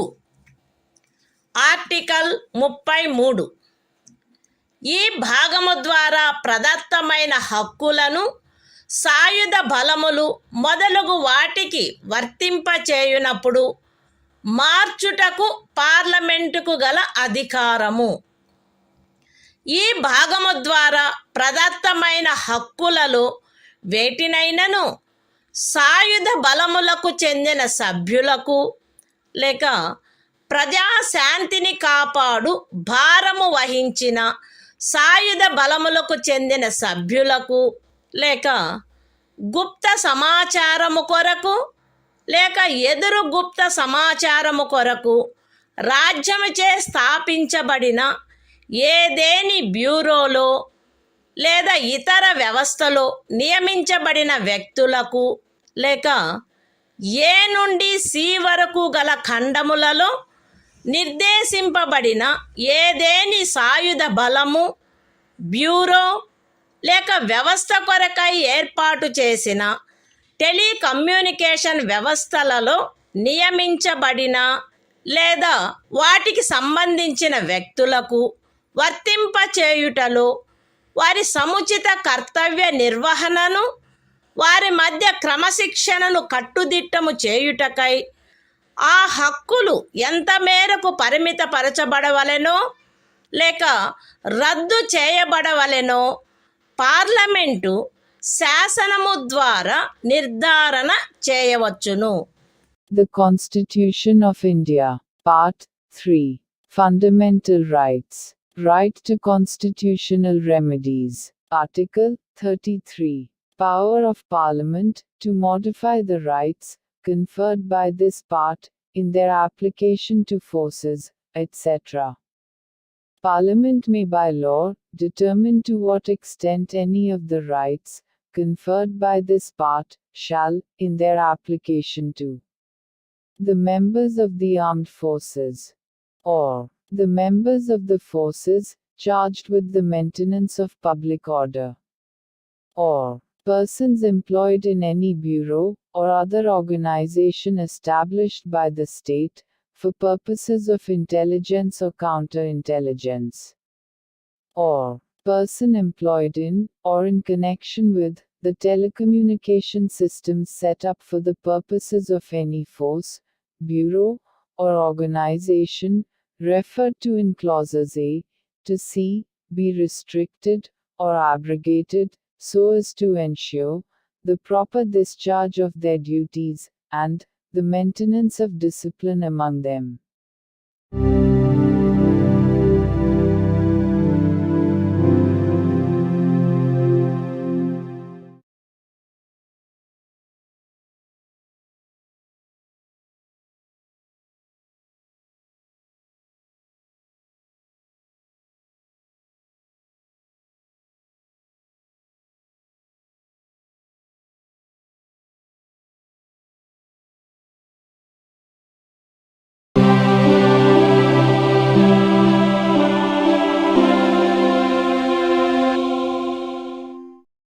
భారత సంవిధానము భాగము 3 మౌలిక హక్కులు. సంవిధానిక ప్రత్యుపాయములకు హక్కు. ఆర్టికల్ 34. ఏదేని ప్రాంతములో సైనిక శాసనము అమలులోనున్నప్పుడు ఈ భాగము ద్వారా ప్రదత్తమైన హక్కులపై నిర్బంధన.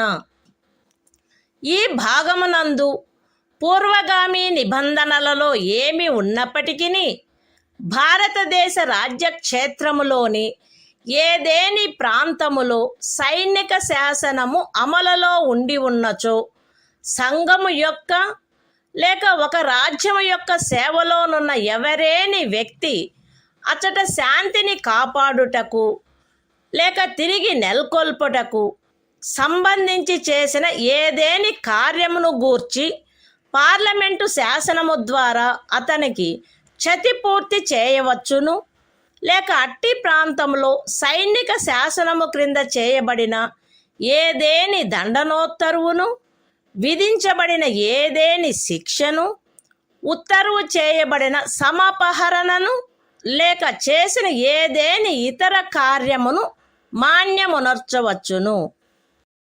The Constitution of India. Part 3. Fundamental Rights. Right to constitutional remedies. Article 34. Restriction on rights conferred by this part while martial law is in force in any area. Notwithstanding anything in the foregoing provisions of this part, Parliament may, by law, indemnify any person, in the service of the Union, or of a state, or any other person, in respect of any act done by him, in connection with the maintenance or restoration of order, in any area within the territory of India, where martial law was in force, or validate any sentence passed, punishment inflicted, forfeiture ordered, or other act done under martial law in such area.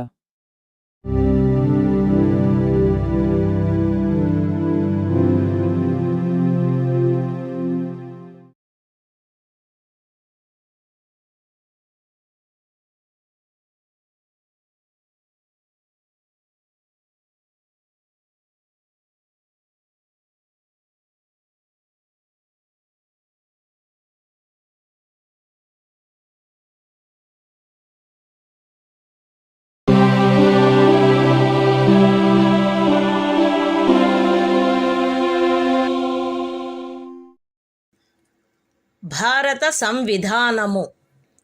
భాగము 3. మౌలిక హక్కులు. సంవిధానిక ప్రత్యుపాయములకు హక్కు. Article 35. ఈ భాగము యొక్క నిబంధనలను అమలుపరచుటకు శాసన నిర్మాణము. ఈ సంవిధానమునందేమున్నప్పటికీ 16వ అనుచ్ఛేదము యొక్క ఖండము 3, 32వ అనుచ్ఛేదము యొక్క ఖండము 3, 33వ మరియు 34వ అనుచ్ఛేదముల క్రింద పార్లమెంటు చేయు శాసనము ద్వారా నిబంధింపబడదగిన విషయములలో దేనిని గూర్చి అయినను శాసనములను చేయుటకు మరియు ఈ భాగము క్రింద అపరాధములుగా ప్రఖ్యానించబడిన కార్యములకు శిక్షను విహితము చేయుట కొరకైన శాసనములను చేయుటకు పార్లమెంటు అధికారము కలిగియుండును. రాజ్య శాసన మండలి ఆ అధికారమును కలిగియుండదు. మరియు పార్లమెంటు ఈ సంవిధాన ప్రారంభమునకు పిమ్మట వీలైనంత త్వరితముగా ఉపఖండము 2లో నిర్దేశించబడిన కార్యములకు శిక్షను విహితము చేయుటకు శాసనములను చేయవలయును. ఖండము ఏ యొక్క ఉపఖండము 1లో నిర్దేశింపబడిన ఏదేని విషయమును గూర్చినదైనా లేక ఆ ఖండము యొక్క ఉపఖండము 2లో నిర్దేశించబడిన కార్యమునకు దేనికైనను శిక్షను నిబంధించునదై ఈ సంవిధాన ప్రారంభమునకు అవ్యవహిత పూర్వము భారతదేశ రాజ్య క్షేత్రమునందు అమలులోనున్న ఏదేని శాసనము అందలి నిబంధనలకును 372వ అనుచ్ఛేదము క్రింద దాని యందు చేయబడు అనుకూలానుసరణకును మరియు మార్పులకును అత్యధీనమై పార్లమెంటుచే మార్పు లేక రద్దు లేక సవరణ చేయబడు వరకు అమలునందు కొనసాగవలెను. విశదీకరణ. ఈ అనుచ్ఛేదమునందు అమలులోనున్న శాసనము అను పదబంధము 372వ అనుచ్ఛేదములో ఆ పదబంధమునకు ఏ అర్థము కలదో ఆ అర్థమునే కలిగియుండును. The Constitution of India, Part 3. Fundamental Rights. Right to constitutional remedies. Article 35. Legislation to give effect to the provisions of this part. Notwithstanding anything in this Constitution, Parliament shall have, and the legislature of a state shall not have, power to make laws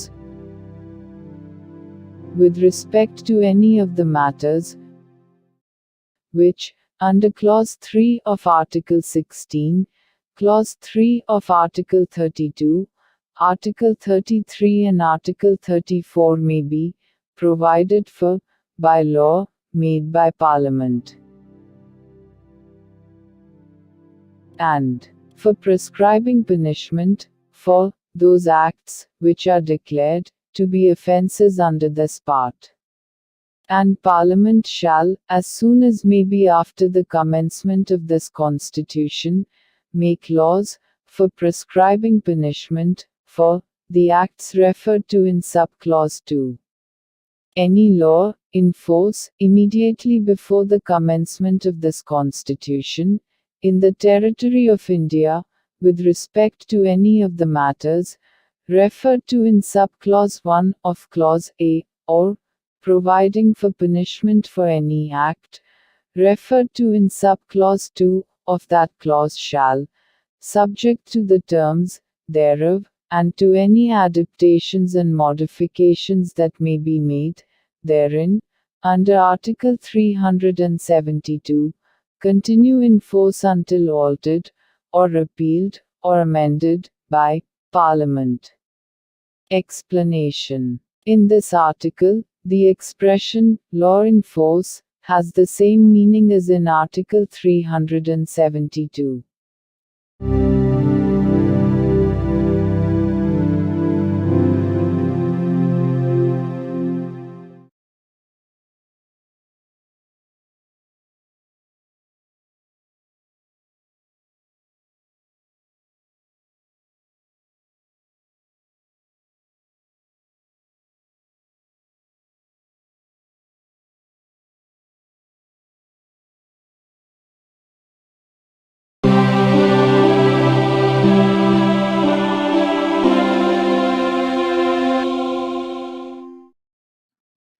భారత సంవిధానము భాగము 4 రాజ్య విధానము యొక్క ఆదేశిక సూత్రములు. Article 36. ఈ భాగంలో సందర్భము అన్యదా అపేక్షించననే తప్ప రాజ్యము అను పదము భాగము 3లో ఆ పదమునకు ఏ అర్థము కలదో ఆ అర్థమునే కలిగియుండును. The Constitution of India, Part 4. Directive Principles of State Policy. Article 36. Definition. In this part, unless the context otherwise requires, the state has the same meaning as in Part 3.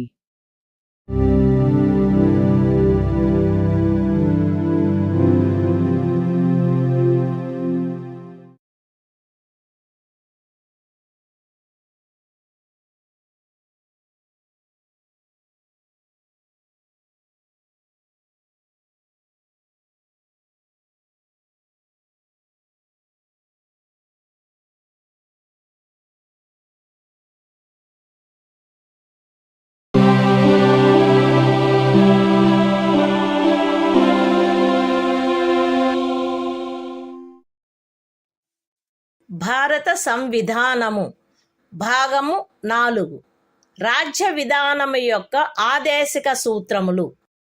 Article 37. ఈ భాగములో గల సూత్రముల వర్తింపు.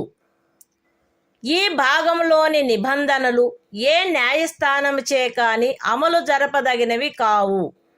కానీ ఇందు పేర్కొనబడిన సూత్రములు దేశ పరిపాలనకు మూలాధారములుగాను మరియు శాసనములను చేయుటలో వాటిని వర్తింపచేయుట రాజ్యము యొక్క కర్తవ్యమై ఉండవలెను.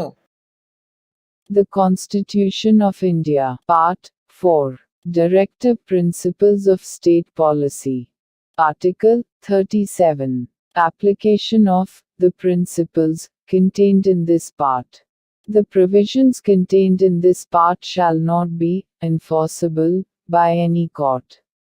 But the principles therein laid down are, nevertheless, fundamental in the governance of the country, and it shall be the duty of the state to apply these principles in making laws.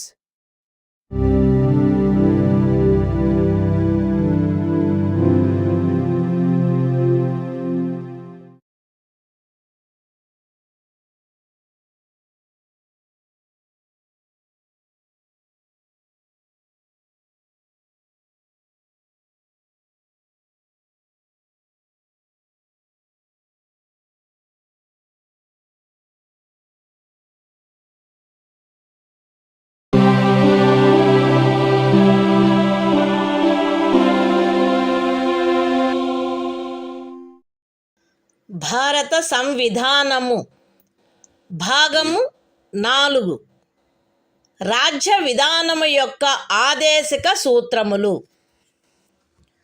Article 38. రాజ్యము ప్రజల శ్రేయస్సును పెంపొందించు సాంఘిక వ్యవస్థను చేకూర్చుట. జాతీయ జీవనంలోని అన్ని రంగములలో సాంఘిక, ఆర్థిక మరియు రాజకీయ న్యాయమును ఉజ్జీవింపచేయు సాంఘిక వ్యవస్థను వీలైనంత వరకు కట్టుదిట్టము చేకూర్చుట ద్వారాను దానిని రక్షించుట ద్వారాను రాజ్యము ప్రజల శ్రేయస్సును పెంపొందించుటకు పాటుపడవలెను.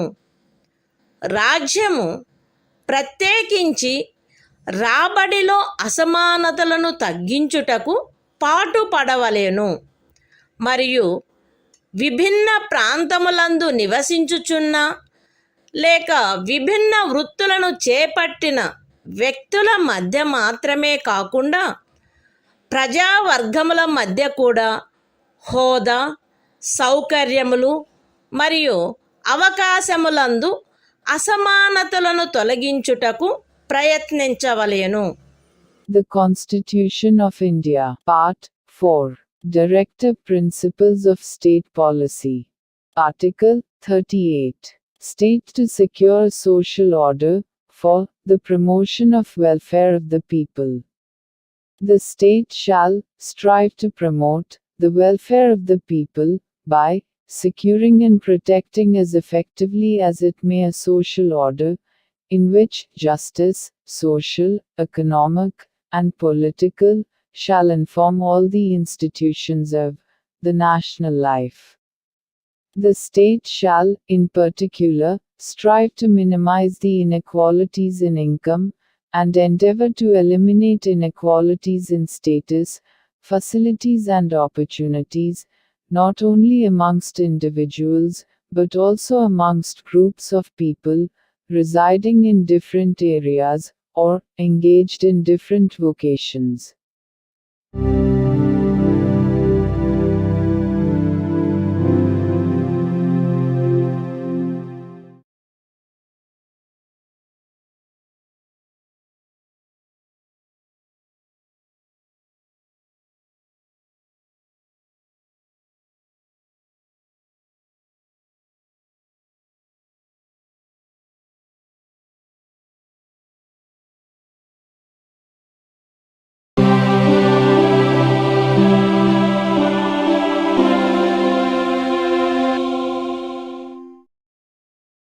భారత సంవిధానము భాగము 4 రాజ్య విధానము యొక్క ఆదేశిక సూత్రములు. ఆర్టికల్ 39 రాజ్యము అనుసరించవలసిన కొన్ని విధాన సూత్రములు.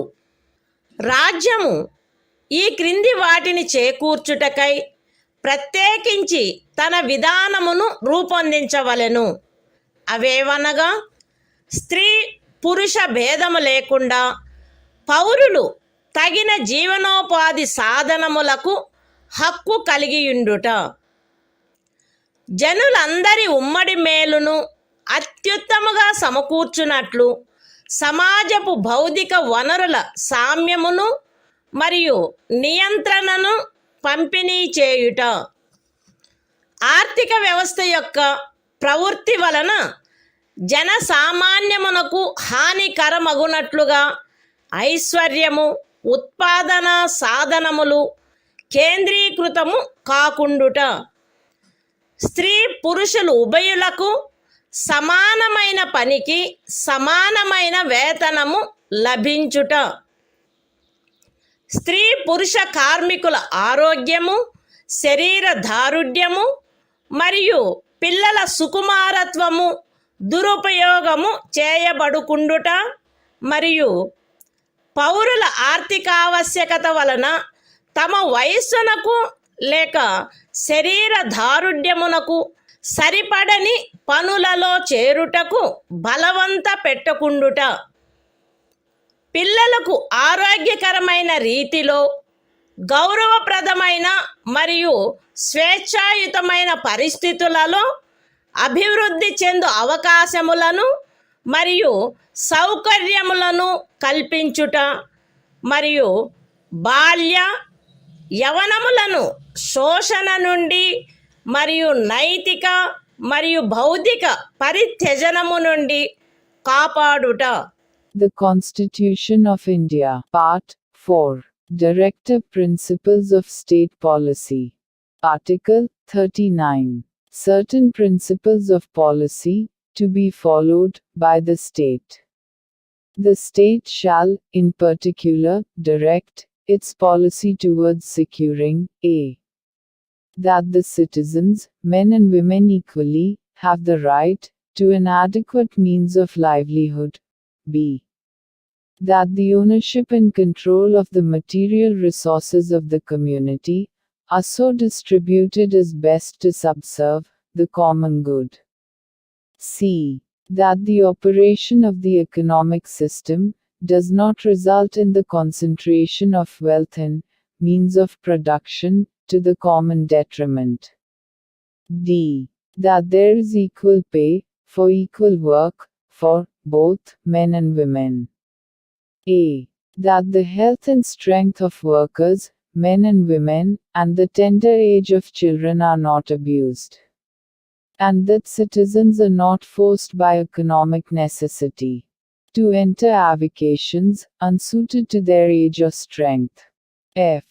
That children are given opportunities and facilities to develop in a healthy manner and in conditions of freedom and dignity, and that childhood and youth are protected against exploitation and against moral and material abandonment.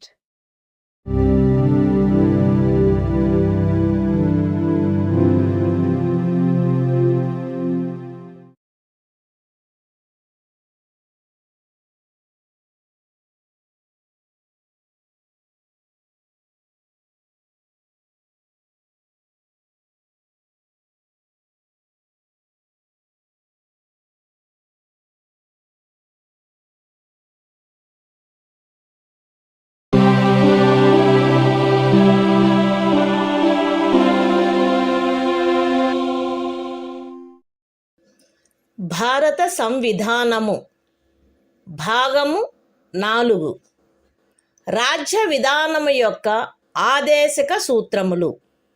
Article 39A సమాన న్యాయము, ఉచిత న్యాయవాద సహాయము.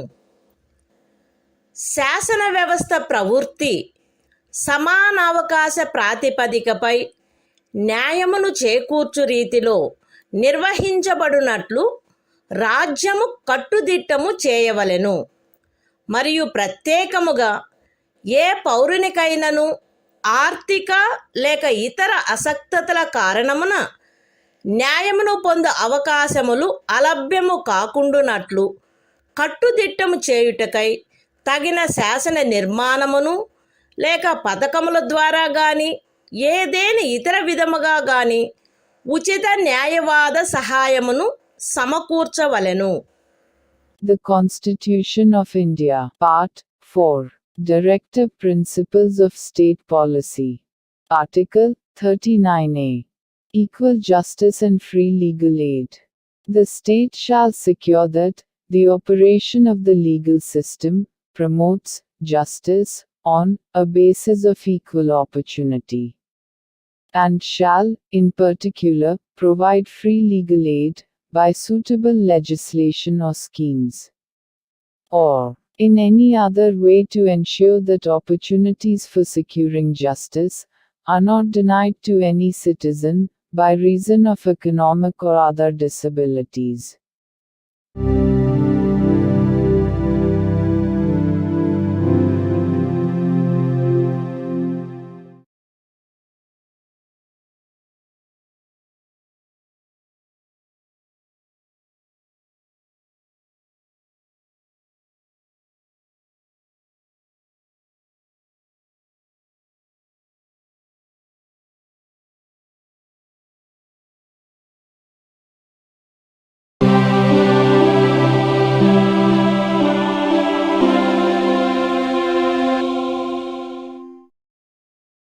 భారత సంవిధానము భాగము 4 రాజ్య విధానము యొక్క ఆదేశక సూత్రములు. ఆర్టికల్ 40 గ్రామ పంచాయతీల వ్యవస్థీకరణ. గ్రామ పంచాయతీలను వ్యవస్థీకరించి స్వపరిపాలనా యూనిట్లుగా అవి పనిచేయుటకు వాటికి ఆవశ్యకమగు అధికార ప్రాధికారముల నొసగుటకు రాజ్యము చర్యలను గైగొనవలెను. The Constitution of India, Part 4, Directive Principles of State Policy. Article 40. Organization of Village Panchayats. The state shall take steps to organize village panchayats, and endow them with such powers and authority as may be necessary to enable them to function as units of self-government.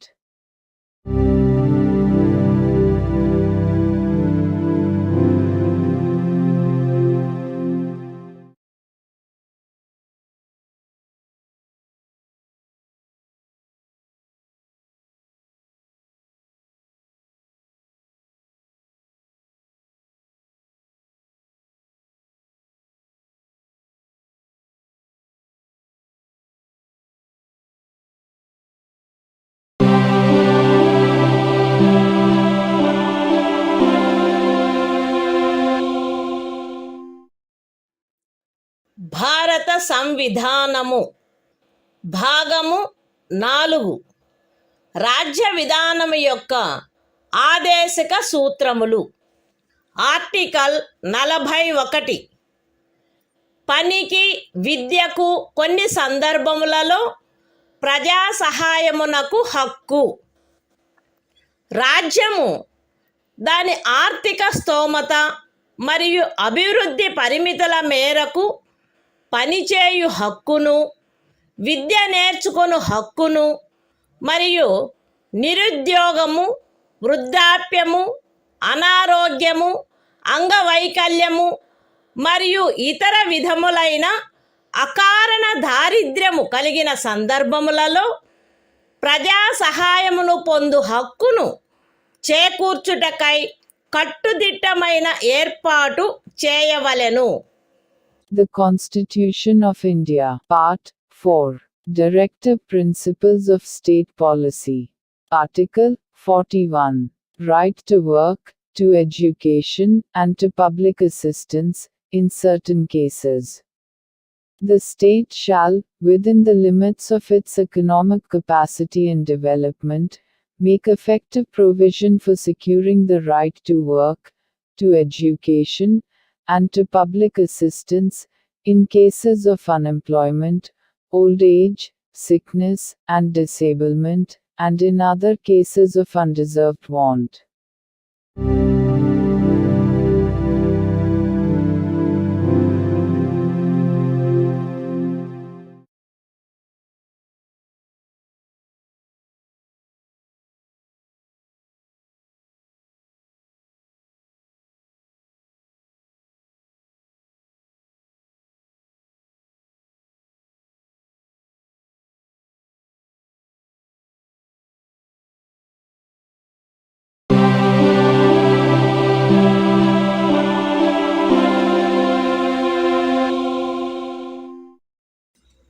భారత సంవిధానము భాగము 4 రాజ్య విధానము యొక్క ఆదేశక సూత్రములు.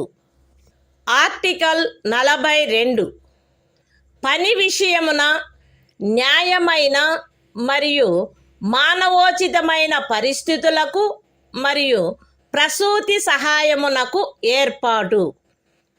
రాజ్యము పనిచేయు విషయమున న్యాయమైన మరియు మానవోచితమైన పరిస్థితులను, ప్రసూతి సహాయమును చేకూర్చుటకు ఏర్పాటు చేయవలెను.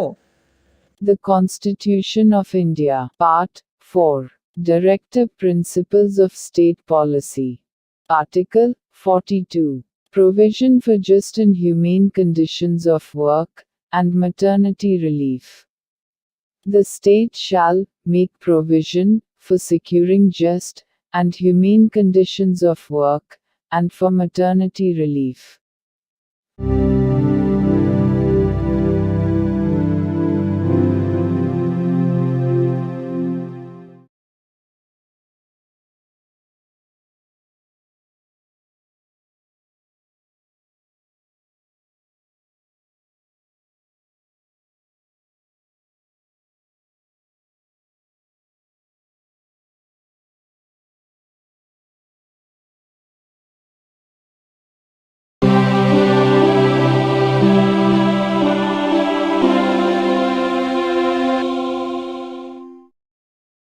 భారత సంవిధానము భాగము 4 రాజ్య విధానము యొక్క ఆదేశక సూత్రములు. ఆర్టికల్ 43 కార్మికులకు జీవన భృతి మొదలగునవి. రాజ్యము తగిన శాసన నిర్మాణము ద్వారా లేక ఆర్థిక వ్యవస్థాపన ద్వారా లేక మరే విధముగానైనా వ్యవసాయ, పారిశ్రామిక లేక ఇతర కార్మికులందరికీ పనిని, జీవన భృతిని మరియు సముచిత జీవన స్థాయిని, విశ్రాంతి మరియు సాంఘిక సాంస్కృతిక అవకాశముల పూర్తి వినియోగమును చేకూర్చునట్టి పని పరిస్థితులను కల్పించుటకు ప్రయత్నించవలెను. మరియు ప్రత్యేకించి గ్రామీణ ప్రాంతములలో వైయక్తిక ప్రాతిపదికపై లేక సహకార ప్రాతిపదికపై కుటీర పరిశ్రమలను పెంపొందింపచేయుటకు ప్రయత్నించవలెను. The Constitution of India, Part 4. Directive Principles of State Policy. Article 43. Living wage, etc., for workers. The state shall endeavor to secure, by suitable legislation, or economic organization or in any other way, to all workers, agricultural, industrial or otherwise, work, a living wage, conditions of work ensuring a decent standard of life, and full enjoyment of leisure, and social and cultural opportunities, and, in particular, the state shall endeavor to promote cottage industries, on an individual or cooperative basis, in rural areas.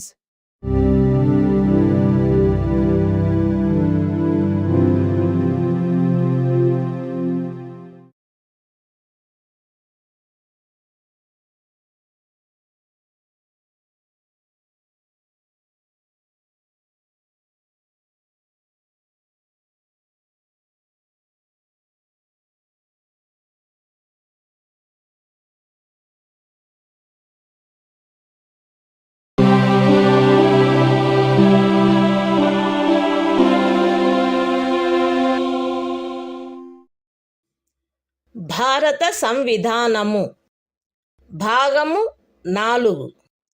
రాజ్య విధానము యొక్క ఆదేశిక సూత్రములు. Article 43A. పరిశ్రమల నిర్వహణలో కార్మికులు పాల్గొనుట. రాజ్యము తగిన శాసన నిర్మాణము ద్వారా లేక ఏదేని ఇతర విధముగా ఏదేని పరిశ్రమలో నిమగ్నమైన సంస్థల వ్యవస్థాపన లేక ఇతర వ్యవస్థల నిర్వహణలో కార్మికులు పాల్గొనున్నట్లు చర్యలు తీసుకొనవలెను. The Constitution of India, Part 4. Directive Principles of State Policy. Article 43A. Participation of workers in management of industries. The state shall take steps, by suitable legislation or in any other way, to secure the participation of workers in the management of undertakings, establishments, or other organizations engaged in any industry.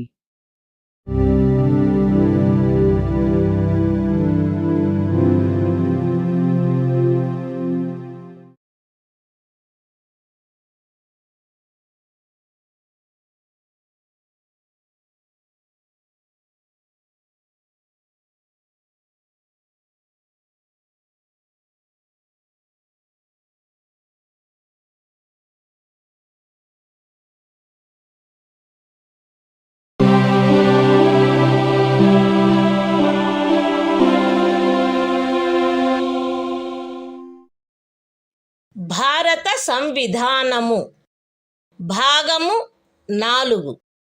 రాజ్య విధానము యొక్క ఆదేశక సూత్రములు. Article 43B. సహకార సంఘముల ప్రవర్ధనము. రాజ్యము సహకార సంఘములు స్వచ్ఛందముగా రూపొందించుటకు, స్వాయత్తముగా కృత్యములు నిర్వహించుటకు, ప్రజాస్వామ్య నియంత్రణ మరియు వృత్తిపరమై యాజమాన్యమును ప్రోత్సహించుటకు ప్రయత్నించవలెను. The Constitution of India, Part 4. Directive Principles of State Policy. Article 43B. Promotion of cooperative societies. The state shall endeavor to promote voluntary formation, autonomous functioning, democratic control and professional management of cooperative societies.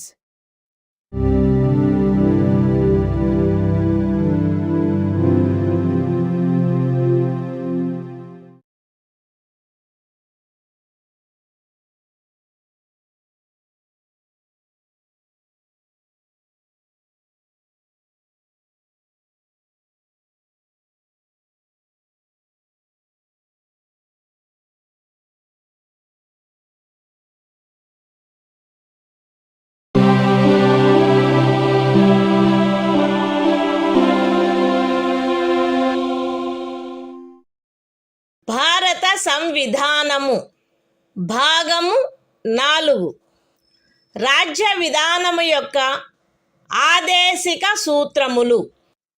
Article 44 పౌరులందరకు ఏకరూపమైన civil స్మృతి. భారతదేశ రాజ్య క్షేత్రమునంతటను పౌరులకు ఏకరూపమైన సివిల స్మృతిని చేకూర్చుటకు రాజ్యము ప్రయత్నించవలెను. The Constitution of India, Part 4, Directive Principles of State Policy. Article 44. Uniform Civil Code for the Citizens. The state shall endeavor to secure for the citizens a uniform civil code throughout the territory of India.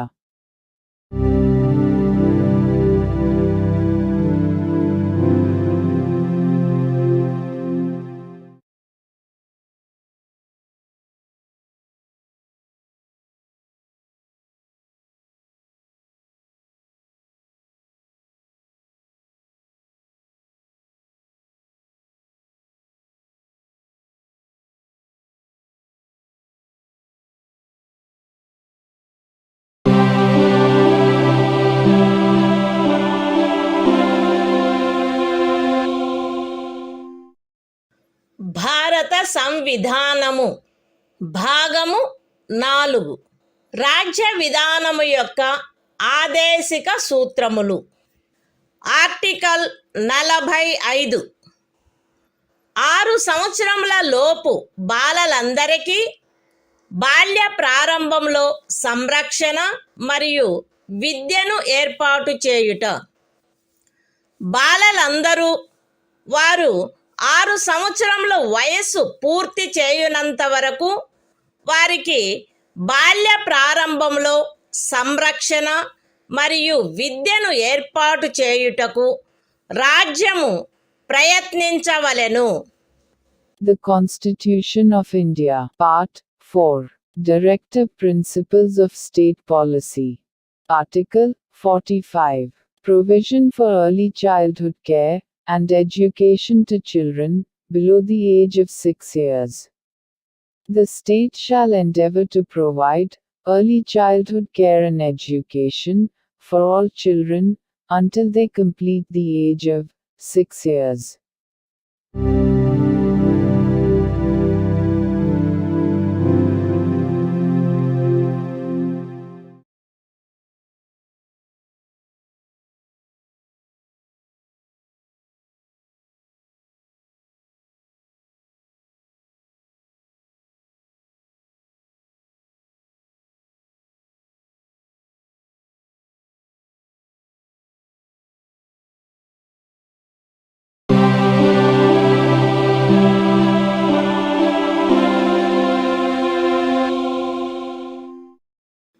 భారత సంవిధానము భాగము 4 రాజ్య విధానము యొక్క ఆదేశిక సూత్రములు. Article 46 అనుసూచిత కులముల, అనుసూచిత జనజాతుల మరియు ఇతర బలహీన వర్గముల యొక్క విద్యా విషయక మరియు ఆర్థిక హితములను పెంపొందించుట.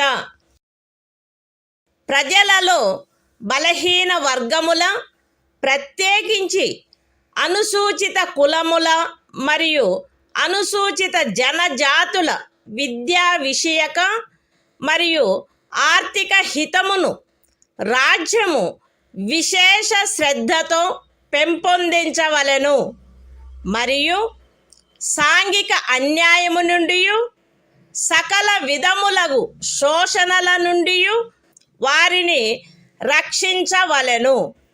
The Constitution of India, Part 4, Directive Principles of State Policy. Article 46. Promotion of educational and economic interests of scheduled castes, scheduled tribes, and other weaker sections. The state shall promote with special care the educational and economic interests of the weaker sections of the people, and, in particular, of the scheduled castes and the scheduled tribes, and shall protect them from social injustice and all forms of exploitation.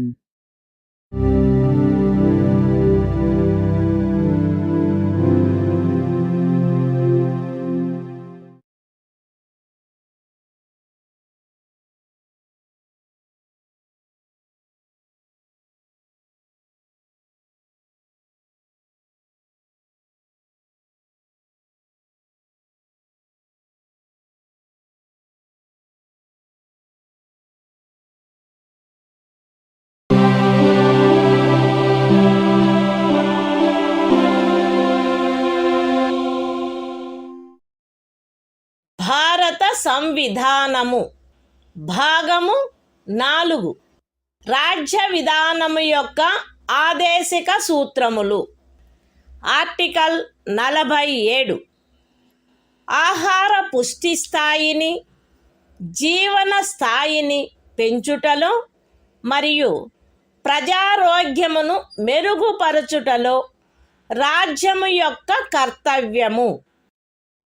రాజ్యము ప్రజల ఆహార పుష్టి యొక్క స్థాయిని, జీవన స్థాయిని పెంచుట మరియు ప్రజారోగ్యమును మెరుగుపరుచుట తన ప్రాథమిక కర్తవ్యములలోనివిగా పరిగణించవలెను మరియు ప్రత్యేకించి వైద్య ప్రయోజనములకై తప్ప మద్యపానీయములను మరియు ఆరోగ్యమునకు భంగము కలిగించు ఔషధములను సేవించుటను నిషేధించుటకు రాజ్యము ప్రయత్నించవలెను.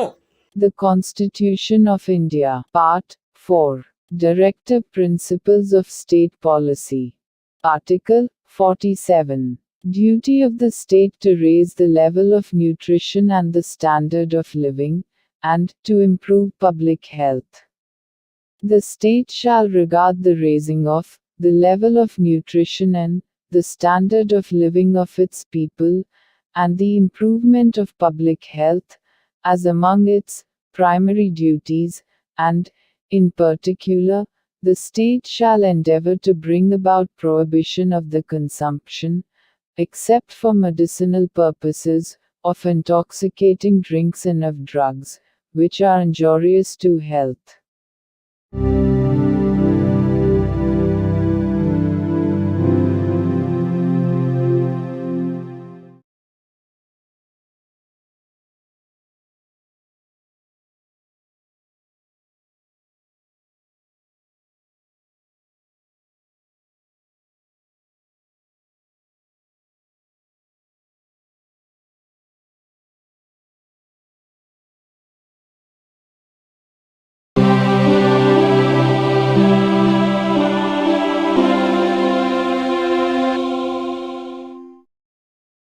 భారత సంవిధానము భాగము 4 రాజ్య విధానము యొక్క ఆదేశిక సూత్రములు.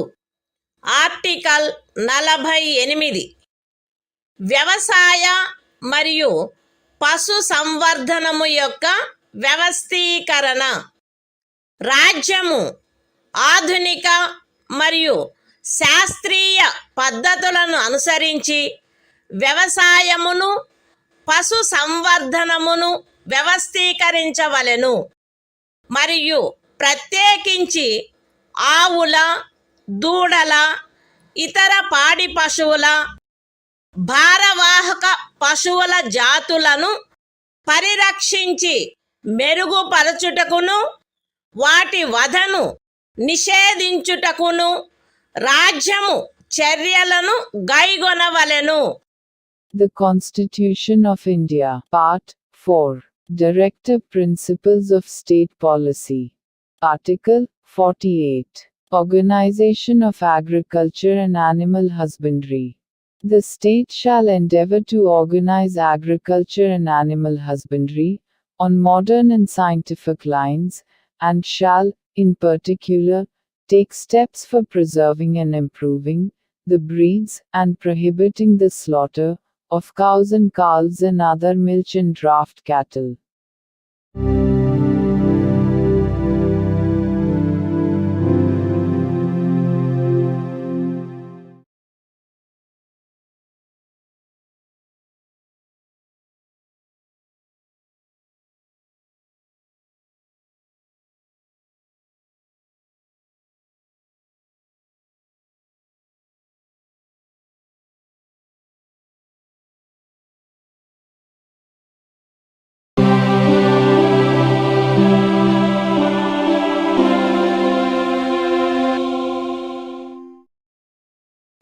భారత సంవిధానము భాగము 4 రాజ్య విధానము యొక్క ఆదేశిక సూత్రములు.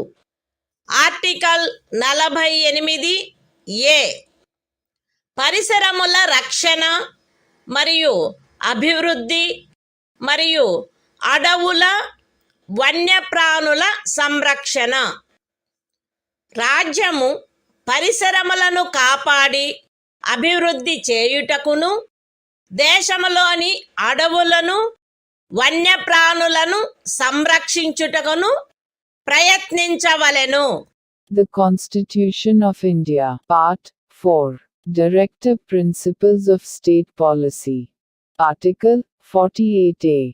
Protection and improvement of environment, and safeguarding of forests and wildlife. The state shall endeavor to protect and improve the environment, and to safeguard the forests and wildlife of the country.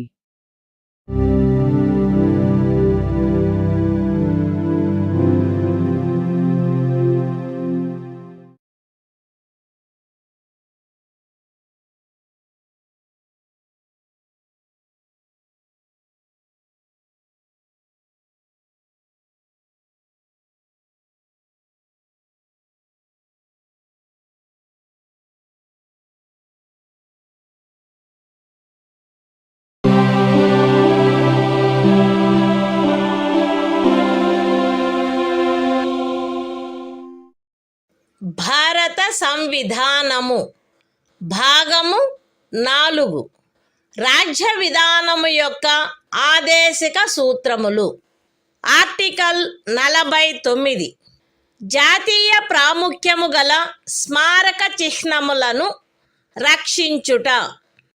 Parliament చేయబడిన శాసనము ద్వారా గాని లేదా దాని క్రింద గాని జాతీయ ప్రాముఖ్యము గలవని ప్రఖ్యానించబడిన కళాత్మక లేక ఐతిహాసిక ప్రయోజనము గల ప్రతి ఒక్క స్మారక చిహ్నమును లేక స్థలమును లేక వస్తువును సందర్భానుసారముగా కొల్లగొట్టుట, విరూపణము, వినాశనము, తొలగింపు, వ్యయనము లేక ఎగుమతి చేయుట నుండి రక్షించుట రాజ్యము యొక్క బాధ్యతయుండును. The Constitution of India, Part 4. Directive Principles of State Policy. Article 49. Protection of monuments, and places, and objects of national importance. It shall be the obligation of the state to protect every monument, or place, or object of artistic, or historic interest, declared by, or under law made by Parliament to be of national importance, from spoliation, disfigurement, destruction, removal, disposal or export, as the case may be.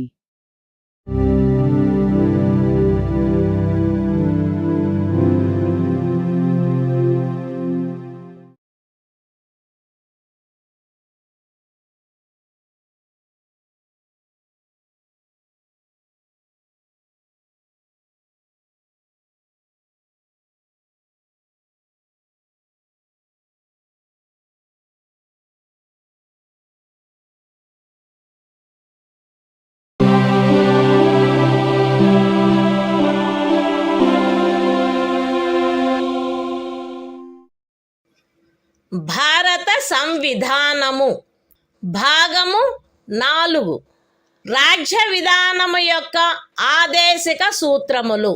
Article 50 న్యాయపాలికను కార్యపాలక వర్గము నుండి వేరుపరుచుట.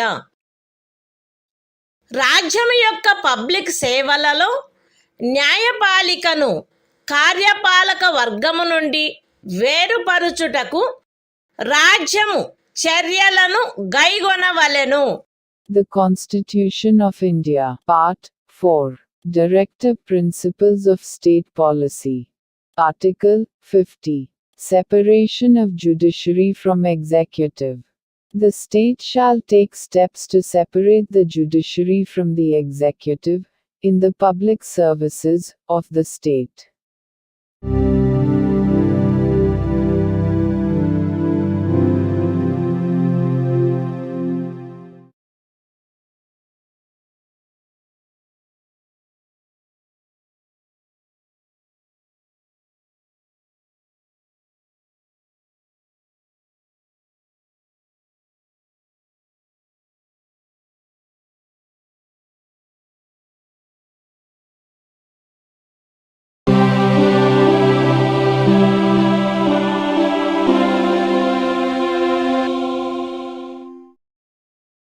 భారత సంవిధానము భాగము 4 రాజ్య విధానము యొక్క ఆదేశిక సూత్రములు.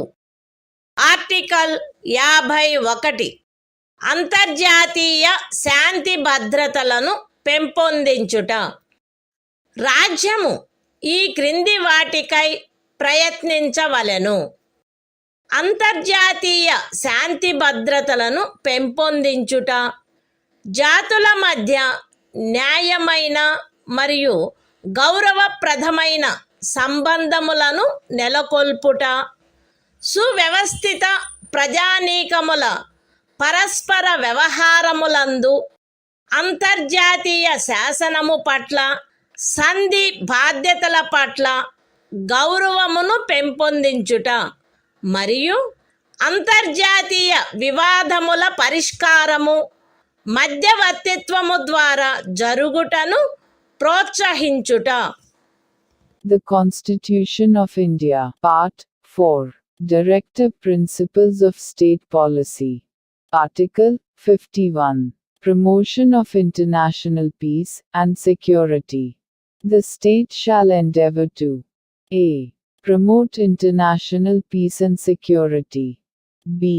Maintain just and honorable relations between nations. c. Foster respect for international law and treaty obligations in the dealings of organized peoples with one another. And d. Encourage settlement of international disputes by arbitration.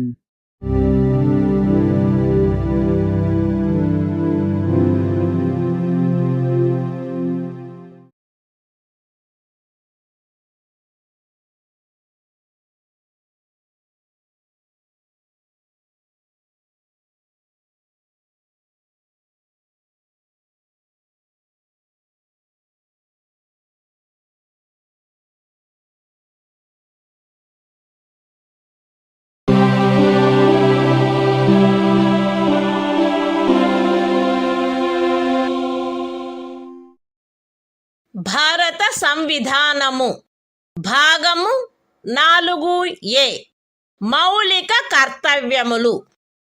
Article 51A ప్రతి భారత పౌరునికి సంవిధానమునకు కట్టుబడి ఉండుట మరియు దాని ఆదర్శములను, సంస్థలను, జాతీయ పతాకమును, జాతీయ గీతమును గౌరవించుట, జాతీయ స్వాతంత్ర పోరాటమునకు స్ఫూర్తినిచ్చిన ఉన్నతాదర్శములను జ్ఞప్తి అందించుకొని వాటిని పాటించుట, భారతదేశ సార్వభౌమతను, ఐక్యతను మరియు అఖండతను సమర్థించి కాపాడుట, దేశమును రక్షించుట మరియు కోరినప్పుడు జాతీయ సేవ చేయుట, భారత ప్రజలందరి మధ్య మత, భాష మరియు ప్రాంతము లేక వర్గ వైవిధ్యముల అధిగమించి సామరస్యమును, సోదర భావమును పెంపొందించుట మరియు స్త్రీల గౌరవమును న్యూనపరచు ఆచారములను విడనాడుట, మన సమ్మిశ్ర సంస్కృతి యొక్క సుసంపన్న సాంప్రదాయమును గౌరవించి పరిరక్షించుట, అడవులు, సరస్సులు, నదులు మరియు వన్యప్రాణులతో సహా ప్రకృతి సిద్ధమైన పరిసరములను కాపాడి అభివృద్ధి చేయుట, మరియు ప్రాణికోటి పట్ల కరుణను కలిగియుండుట, వైజ్ఞానిక దృక్పథమును, మానవతావాదమును, జిజ్ఞాసను మరియు సంస్కరణా శక్తిని పెంపొందించుకొనుట, పబ్లిక్ ఆస్తిని సంరక్షించుట మరియు హింసను విడనాడుట, దేశ ప్రజల కృషి మరియు సాధనముల ఉన్నత స్థాయిలను నిరంతరం అందుకొనున్నట్లుగా వ్యష్టి మరియు సమష్టి కార్యరంగములన్నింటిలో శ్రేష్టతకై పాటుపడుట, తల్లి, తండ్రి లేక సంరక్షకుడు 6 మరియు 14 సంవత్సరముల మధ్య వయసు కలిగిన తమ పిల్లలకు లేక పోషితునికి విద్యావకాశములను కలగచేయుట కర్తవ్యమై ఉండవలెను. The Constitution of India, Part 4A. Fundamental Duties. Article 51A. Fundamental Duties. It shall be the duty of every citizen of India to abide by the Constitution and respect its ideals and institutions, the national flag and the national anthem. B. To cherish and follow the noble ideals which inspired our national struggle for freedom. C. To uphold and protect the sovereignty, unity and integrity of India. D. To defend the country and render national service when called upon to do so. A. To promote harmony and the spirit of common brotherhood amongst all the people of India, transcending religious, linguistic and regional or sectional diversities. To renounce practices derogatory to the dignity of women. F. To value and preserve the rich heritage of our composite culture. G. To protect and improve the natural environment, including forests, lakes, rivers and wildlife, and to have compassion for living creatures. H. To develop the scientific temper, humanism, and the spirit of inquiry and reform. I. To safeguard public property and to abjure violence. J. To strive towards excellence in all spheres of individual and collective activity, so that the nation constantly rises to higher levels of endeavor and achievement. K. Who is a parent or guardian, to provide opportunities for education to his child, or, as the case may be, what between the age of 6 and 14 years.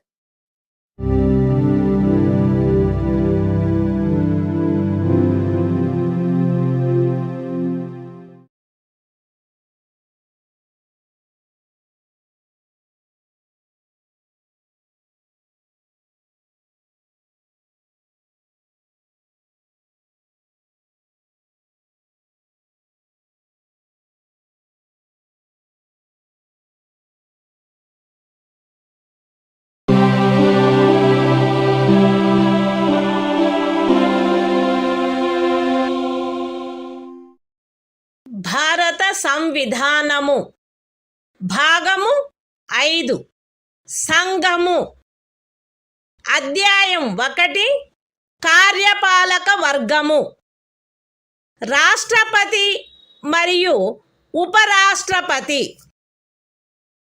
Article 52 భారత రాష్ట్రపతి భారతదేశమునకు ఒక రాష్ట్రపతి ఉండవలెను. The Constitution of India, Part 5, The Union. Chapter 1. The Executive. The President and Vice President. Article 52. The President of India. There shall be a President of India.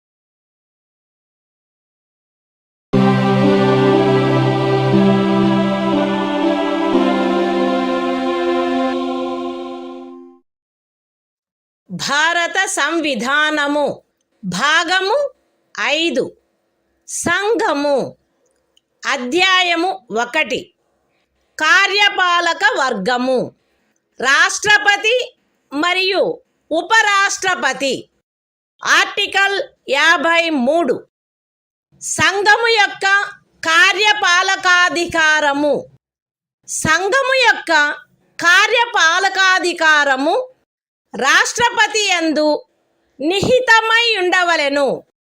ఆయన దానిని స్వయముగా లేక తనకు అధీనస్థులగు అధికారుల ద్వారా ఈ సంవిధానమును అనుసరించి వినియోగించవలెను.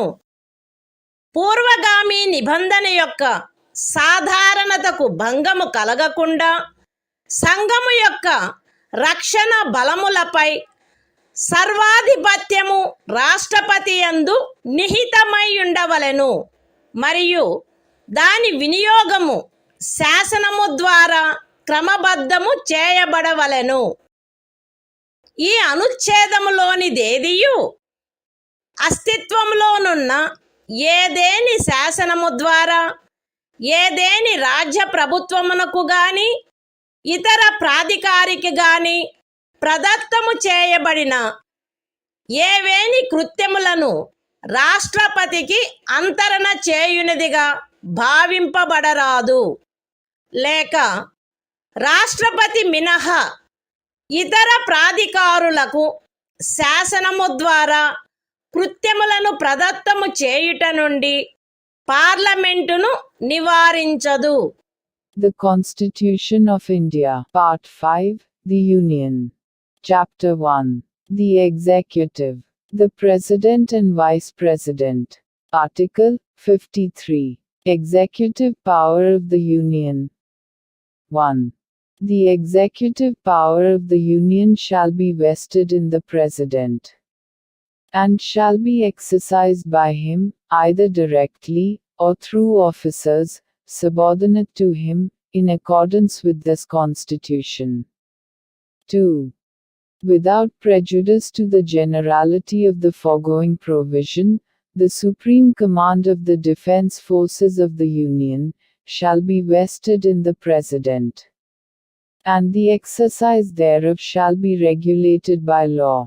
3. Nothing in this article shall be deemed to transfer to the President any functions conferred by any existing law on the government of any state, or other authority, or prevent Parliament from conferring by law functions on authorities other than the President.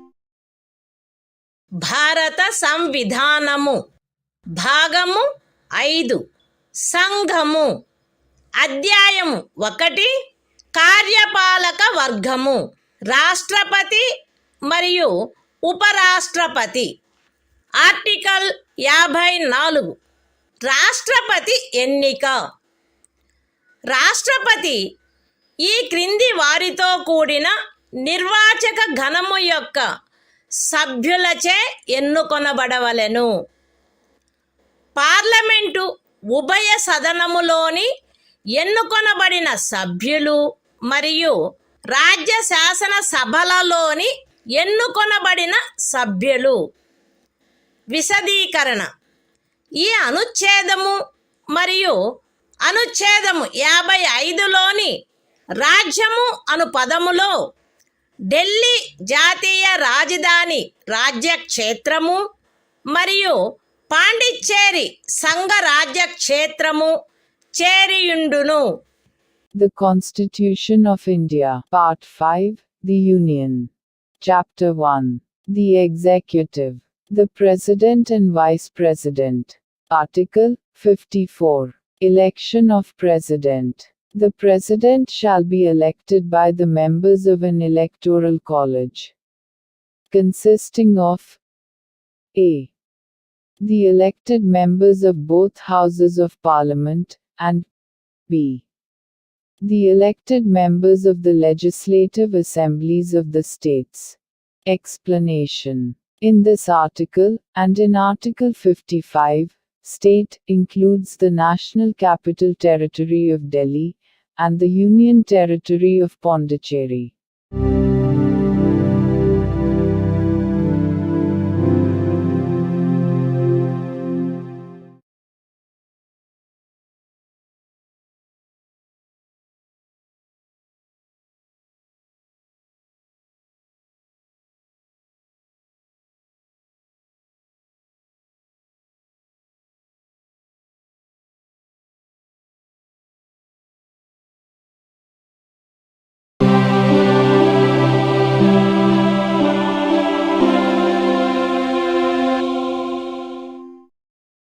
భారత సంవిధానము భాగము 5 సంఘము అధ్యాయము 1 కార్యపాలక వర్గము రాష్ట్రపతి మరియు ఉపరాష్ట్రపతి.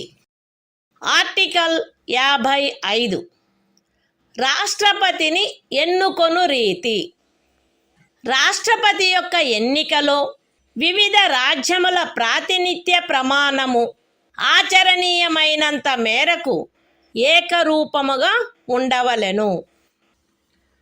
రాజ్యముల మధ్య అట్టి ఏకరూపతను చేకూర్చుటకుగాను మరియు మొత్తము రాజ్యములకును సంఘమునకును మధ్య సమత్వమును చేకూర్చుటకుగాను అట్టి ఎన్నికలో పార్లమెంటులోని మరియు ప్రతి రాజ్య శాసనసభలోని ఎన్నుకొనబడిన ప్రతి సభ్యుడు ఇచ్చుటకు హక్కు కలిగియున్న ఓట్ల సంఖ్యను ఈ క్రింది రీతిగా నిర్ధారణ చేయవలెను.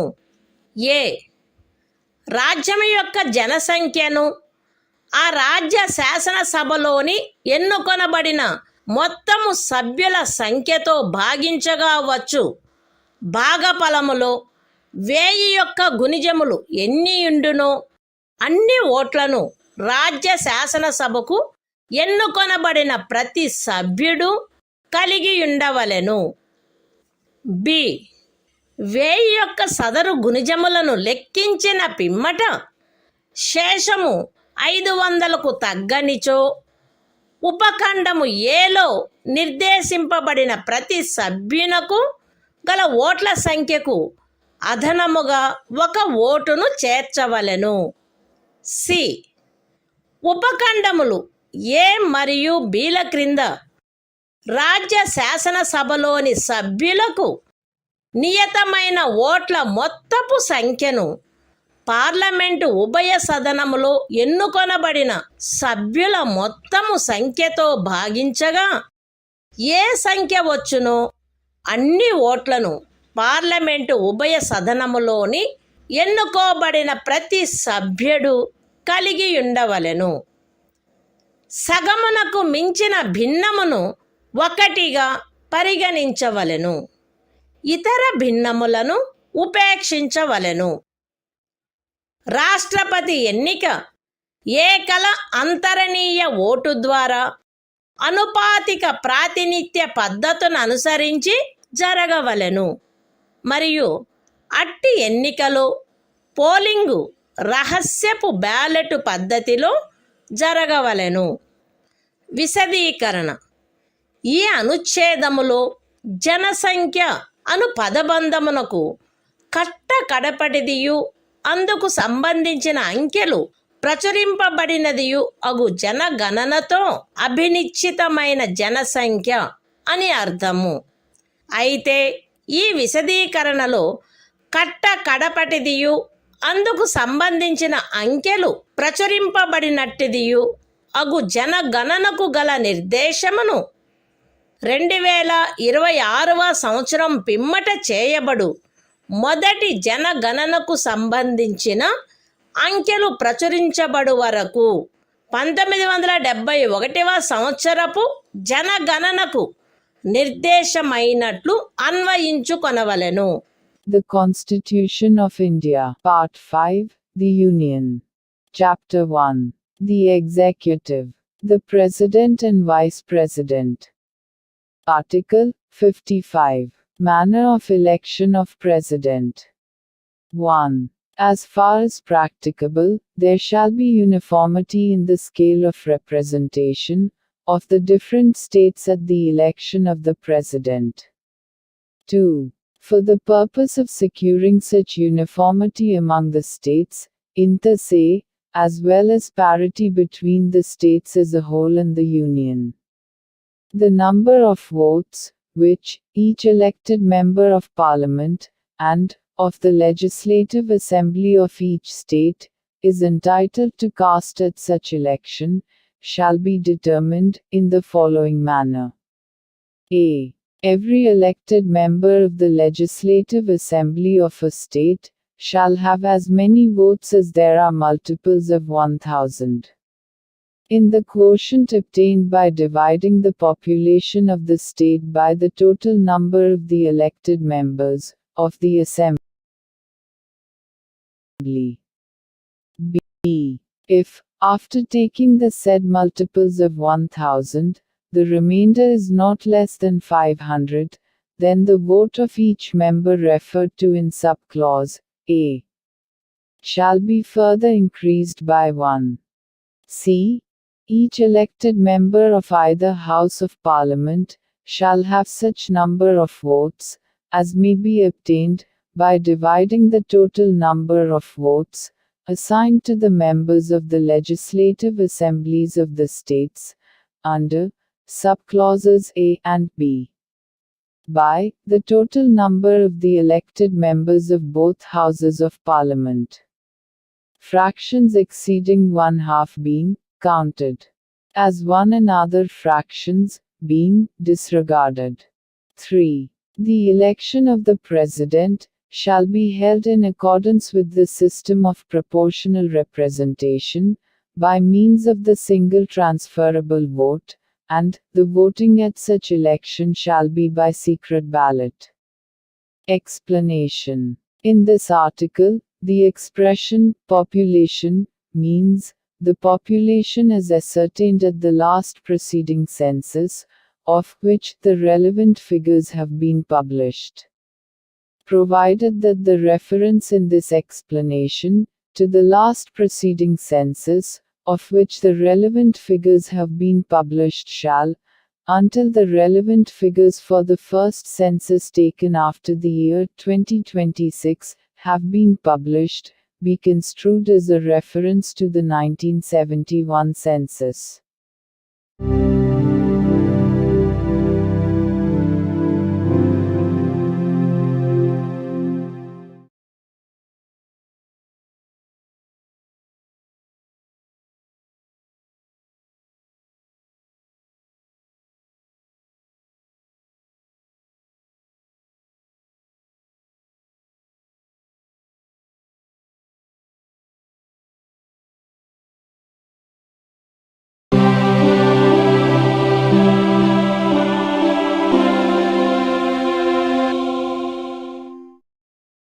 భారత సంవిధానము భాగము 5 సంఘము అధ్యాయము 1 కార్యపాలక వర్గము రాష్ట్రపతి మరియు ఉపరాష్ట్రపతి ఆర్టికల్ 56 రాష్ట్రపతి పదావధి రాష్ట్రపతి తన పదవిలో ప్రవేశించిన తేదీ నుండి 5 సంవత్సరముల కాలావధి వరకు పదవి యందుండవలెను.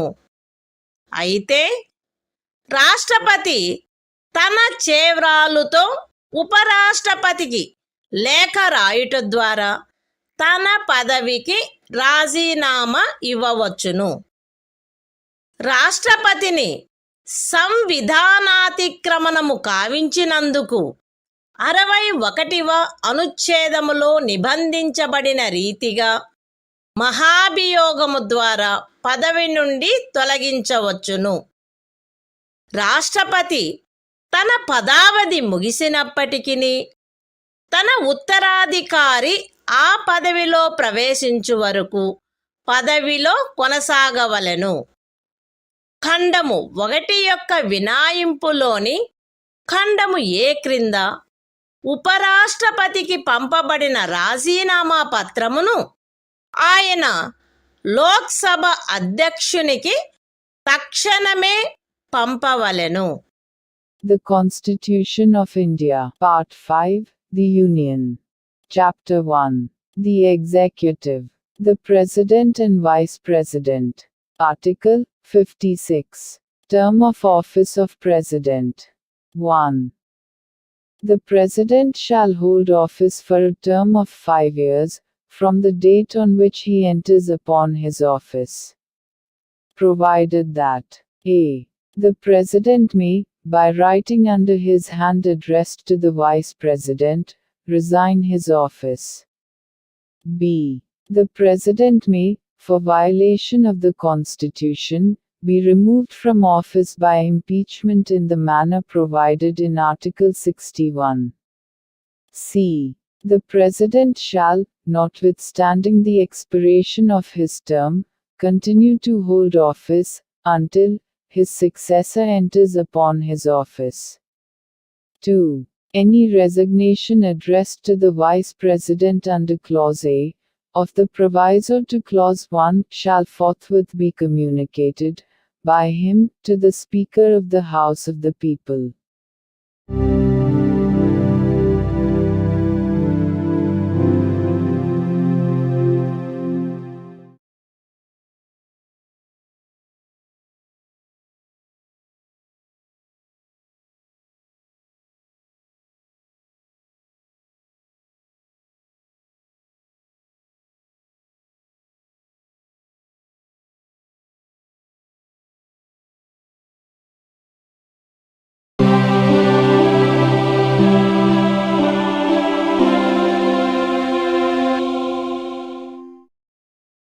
భారత సంవిధానము భాగము 5 సంఘము అధ్యాయము 1 కార్యపాలక వర్గము రాష్ట్రపతి మరియు ఉపరాష్ట్రపతి.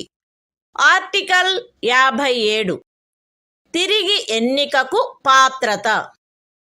రాష్ట్రపతి పదవియందున్నా లేక ఆ పదవియందుండిన ఏ వ్యక్తి అయినను ఈ సంవిధానములోని ఇతర నిబంధనలకు అత్యధీనమై ఆ పదవికి తిరిగి ఎన్నుకొనుబడుటకు పాత్రుడై ఉండును. The Constitution of India, Part 5, The Union. Chapter 1. The Executive. The President and Vice President. Article 57. Eligibility for re-election. A person who holds, or who has held, office as President shall, subject to the other provisions of this Constitution, be eligible for re-election to that office.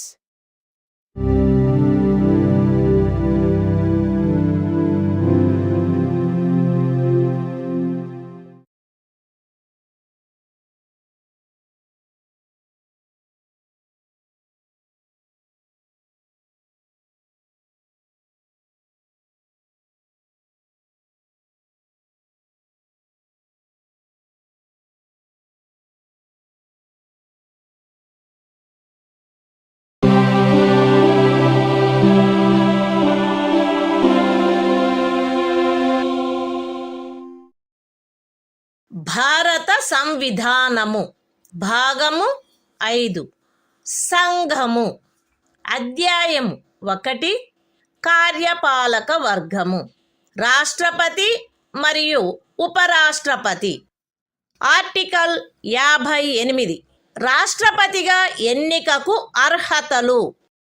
ఏ వ్యక్తి గాని భారతదేశ పౌరుడై ఉన్ననే తప్ప 35 సంవత్సరముల వయస్సు పూర్తి అయిననే తప్ప మరియు లోక్సభ సభ్యుడుగా ఎన్నుకొనబడుటకు అర్హుడై ఉన్ననే తప్ప రాష్ట్రపతిగా ఎన్నుకోబడుటకు పాత్రుడు కాడు.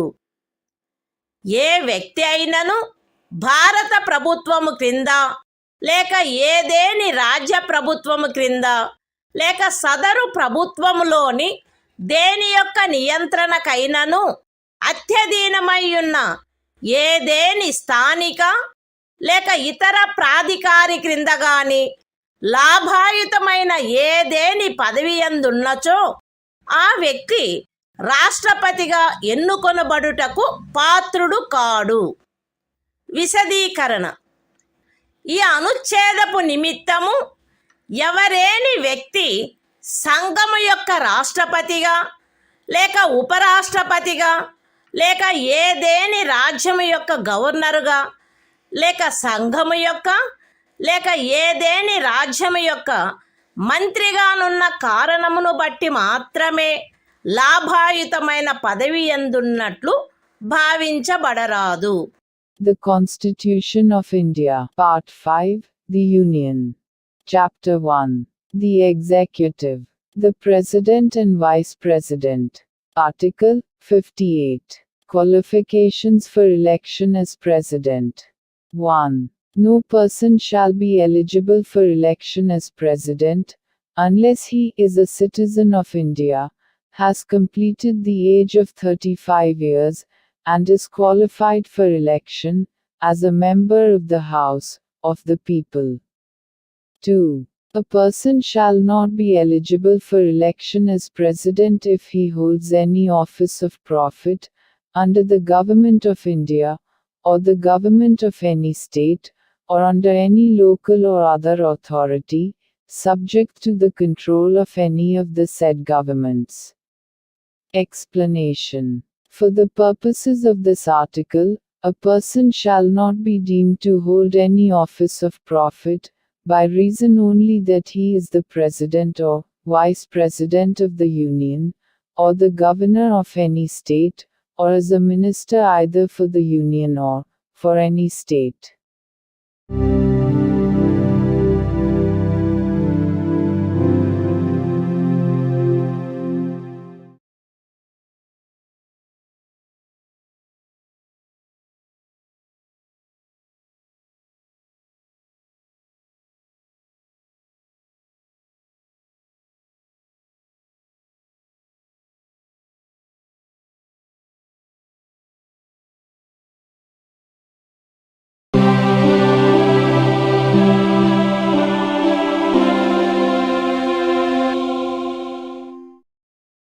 భారత సంవిధానము భాగము 5 సంఘము అధ్యాయము 1 కార్యపాలక వర్గము రాష్ట్రపతి మరియు ఉపరాష్ట్రపతి. ఆర్టికల్ 59 రాష్ట్రపతి పదవీ షరతులు. రాష్ట్రపతి పార్లమెంటు యొక్క లేక ఏదేని రాజ్య శాసన మండలి యొక్క ఏ సదనములో గాని సభ్యుడుగా ఉండరాదు మరియు పార్లమెంటు యొక్క లేక ఏదేని రాజ్య శాసన మండలి యొక్క ఏ సదనములోని సభ్యుడైనను రాష్ట్రపతిగా ఎన్నుకొనబడినచో ఆయన రాష్ట్రపతి పదవిలో ప్రవేశించిన తేదీ నుండి ఆ సదనములోని తన స్థానమును ఖాళీ చేసినట్లు భావించవలెను. రాష్ట్రపతి లాభాయుతమైన ఏదేని ఇతర పదవి యందు ఉండరాదు. రాష్ట్రపతి అద్దె చెల్లించకుండా తన అధికార నివాస గృహములను ఉపయోగించుకొనుటకు హక్కు కలిగియుండును మరియు పార్లమెంటు శాసనము ద్వారా నిర్ధారణ చేయు ఉపలబ్ధులకు, భత్యములకు మరియు విశేషాధికారములకు మరియు తద్విషయమున అట్లు నిబంధన చేయబడు వరకు 2వ అనుసూచిలో నిర్దిష్టపరచబడిన ఉపలబ్ధులకు, భత్యములకు మరియు విశేషాధికారములకు ఆయన హక్కు కలిగియుండును. రాష్ట్రపతి యొక్క ఉపలబ్ధులు మరియు భత్యములు ఆయన పదావధిలో తగ్గించబడరాదు. The Constitution of India. Part 5. The Union. Chapter 1. The Executive. The President and Vice President. Article 59. Conditions of President's office. 1. The President shall not be a member of either House of Parliament, or of a House of the Legislature of any state. And, if a member of either House of Parliament or of a House of the Legislature of any state be elected President, he shall be deemed to have vacated his seat in that House, on the date on which he enters upon his office as President. 2. The President shall not hold any other office of profit. 3. The President shall be entitled without payment of rent to the use of his official residences, and shall be also entitled to such emoluments, allowances, and privileges as may be determined by Parliament by law. And, until provision in that behalf is so made, such emoluments, allowances and privileges, as are specified in the second schedule. 4. The emoluments and allowances of the President shall not be diminished during his term of office.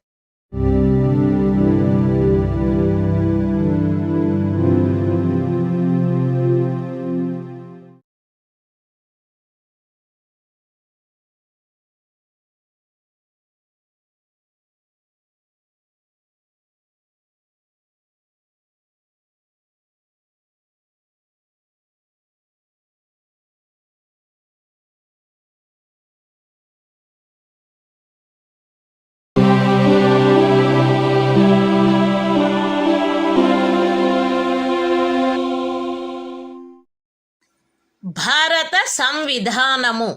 భాగము 5. సంఘము. అధ్యాయము 1.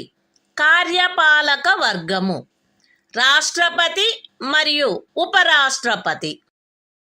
Article 60. రాష్ట్రపతిచే ప్రమాణము లేక ప్రతిజ్ఞ. ప్రతి రాష్ట్రపతి మరియు రాష్ట్రపతిగా వ్యవహరించు లేక రాష్ట్రపతి కృత్యములను నిర్వహించు ప్రతి వ్యక్తి తన పదవిలో ప్రవేశించుటకు పూర్వము భారతదేశ ముఖ్య న్యాయమూర్తి సమక్షమున లేక ఆయన హాజరు లేనప్పుడు సర్వోన్నత న్యాయస్థాన న్యాయాధీశులలో అందుబాటులోనున్న వారిలో అందరికంటే సీనియర్ న్యాయాధీశుని సమక్షమున గాని ఈ క్రింది రూపములో ప్రమాణము లేక ప్రతిజ్ఞ చేసి దానిపై చేవ్రాలు చేయవలెను. ఏబి అను నేను భారతదేశ రాష్ట్రపతి పదవిని శ్రద్ధాపూర్వకముగా నిర్వహింతుననియు లేక రాష్ట్రపతి యొక్క కృత్యములను శ్రద్ధాపూర్వకముగా నిర్వహింతుననియు నా సంపూర్ణ సామర్థ్యము మేరకు సంవిధానమును మరియు శాసనమును పరిరక్షించి సంరక్షించి రక్షింతుననియు భారతదేశ ప్రజల సేవయందును వారి క్షేమమునందును నిరతుడునయ్యదననియు దైవ సాక్షిగా ప్రమాణము చేయుచున్నాను. సత్యనిష్టతో ప్రతిజ్ఞ చేయుచున్నాను. The Constitution of India. Part 5. The Union. Chapter 1. The Executive. The President and Vice President. Article 60. Oath, or affirmation, by the President. Every President, and every person acting as President, or discharging the functions of the President, shall, before entering upon his office, make and subscribe in the presence of the Chief Justice of India, or, in his absence, the senior most judge of the Supreme Court available, an oath or affirmation in the following form, that is to say, I, A.B., do swear in the name of God, that I will faithfully execute the office, solemnly affirm of President, or discharge the functions of the President of India, and will to the best of my ability, preserve, protect and defend the Constitution, and the law, and that I will devote myself to the service and well-being of the people of India.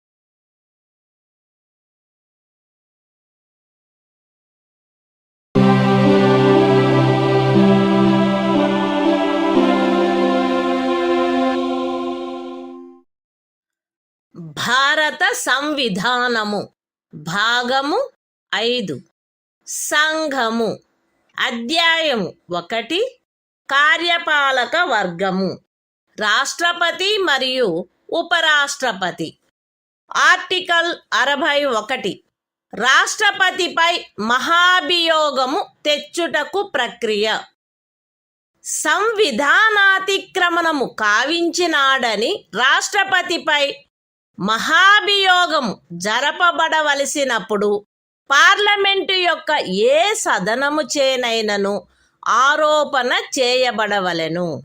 అట్టి ఆరోపణ ఏదియు అట్టి ఆరోపణ చేయు ప్రతిపాదన గల తీర్మానమును ప్రస్తావించవలెనను ఉద్దేశము తమకు కలదని ఆ సదనము యొక్క మొత్తము సభ్యుల సంఖ్యలో 4వ వంతుకు తక్కువగాని మంది చేవ్రాలు చేసి వ్రాతపూర్వకముగా నోటీసు ఇచ్చిన పిమ్మట కనీసం 14 దినములు గడిచిన తర్వాత ప్రస్తావించననే తప్ప మరియు అట్టి తీర్మానము ఆ సదనము యొక్క మొత్తము సభ్యుల సంఖ్యలో 3/2 తక్కువ కాని అధిక సంఖ్యాకులచే పాస్ చేయబడిననే తప్ప చేయబడరాదు. పార్లమెంటు యొక్క ఏ సదనమైనను అట్లు ఆరోపణ చేసినప్పుడు 2వ సదనము ఆ ఆరోపణను దర్యాప్తు చేయవలెను లేక దర్యాప్తు చేయించవలెను. మరియు అట్టి దర్యాప్తు జరుగునప్పుడు హాజరగుటకును ప్రతినిధిని పంపుటకును రాష్ట్రపతికి హక్కు ఉండును. దర్యాప్తు ఫలితముగా రాష్ట్రపతిపై చేయబడిన ఆరోపణ స్థిరపడినదని ప్రఖ్యానించు తీర్మానము ఆ ఆరోపణను దర్యాప్తు చేసిన లేక చేయించిన సదనము యొక్క సభ్యుల మొత్తము సంఖ్యలో 3/2 తక్కువ కాని అధిక సంఖ్యాకులచే ఆమోదించబడినచో అట్లు ఆమోదించబడిన తేదీ నుండి ఆ తీర్మానము రాష్ట్రపతిని పదవి నుండి తొలగించు ప్రభావము కలిగియుండును. The Constitution of India, Part 5, The Union. Chapter 1. The Executive. The President and Vice President. Article 61. Procedure for impeachment of the President. 1. When a President is to be impeached for violation of the Constitution, the charge shall be preferred by either House of Parliament. 2. No such charge shall be preferred unless the proposal to prefer such charge is contained in a resolution, which has been moved, after at least 14 days' notice in writing, signed by not less than 1/4 of the total number of members of the House, has been given of their intention to move the resolution. And such resolution has been passed by a majority of not less than 2/3 of the total membership of the House. 3. When a charge has been so preferred by either House of Parliament, the other House shall investigate the charge, or cause the charge to be investigated, and the President shall have the right to appear, and to be represented at such investigation. 4. If as a result of the investigation, a resolution is passed by a majority of not less than 2/3 of the total membership of the House, by which the charge was investigated, or cause to be investigated, declaring that the charge preferred against the President has been sustained, such resolution shall have the effect of removing the President from his office, as from the date on which the resolution is so passed.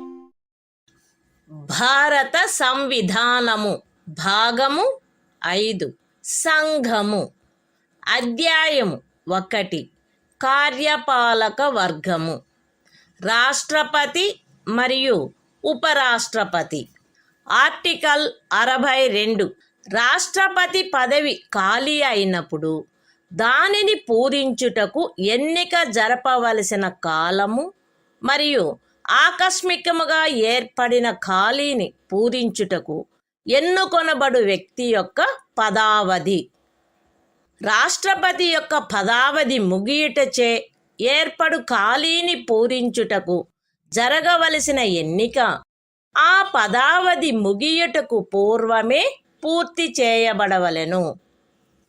మరణము, రాజీనామా లేక తొలగింపు కారణముగా లేక అన్యదా రాష్ట్రపతి పదవియందు ఏర్పడిన ఖాళీని పూరించుటకు జరగవలసిన ఎన్నిక ఆ ఖాళీ ఏర్పడిన తర్వాత సాధ్యమైనంత త్వరితముగాను ఎట్టి సందర్భంలోనూ ఖాళీ ఏర్పడిన తేదీ నుండి 6 మాసములు దాటకుండగను జరపబడవలెను.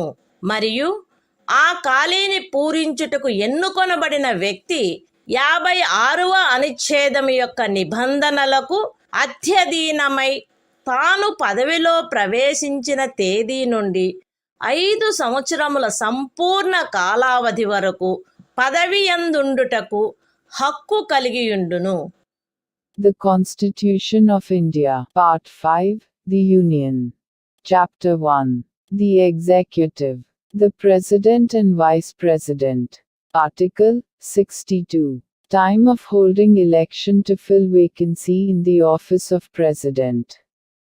And the term of office of person elected to fill casual vacancy. 1. An election to fill a vacancy caused by the expiration of the term of office of President shall be completed before the expiration of the term. 2. An election to fill a vacancy in the office of President, occurring by reason of his death, resignation or removal, or otherwise shall be held as soon as possible, after, and in no case later than 6 months from, the date of occurrence of the vacancy. And, the person elected to fill the vacancy shall, subject to the provisions of Article 56, be entitled to hold office for the full term of 5 years, from the date on which he enters upon his office.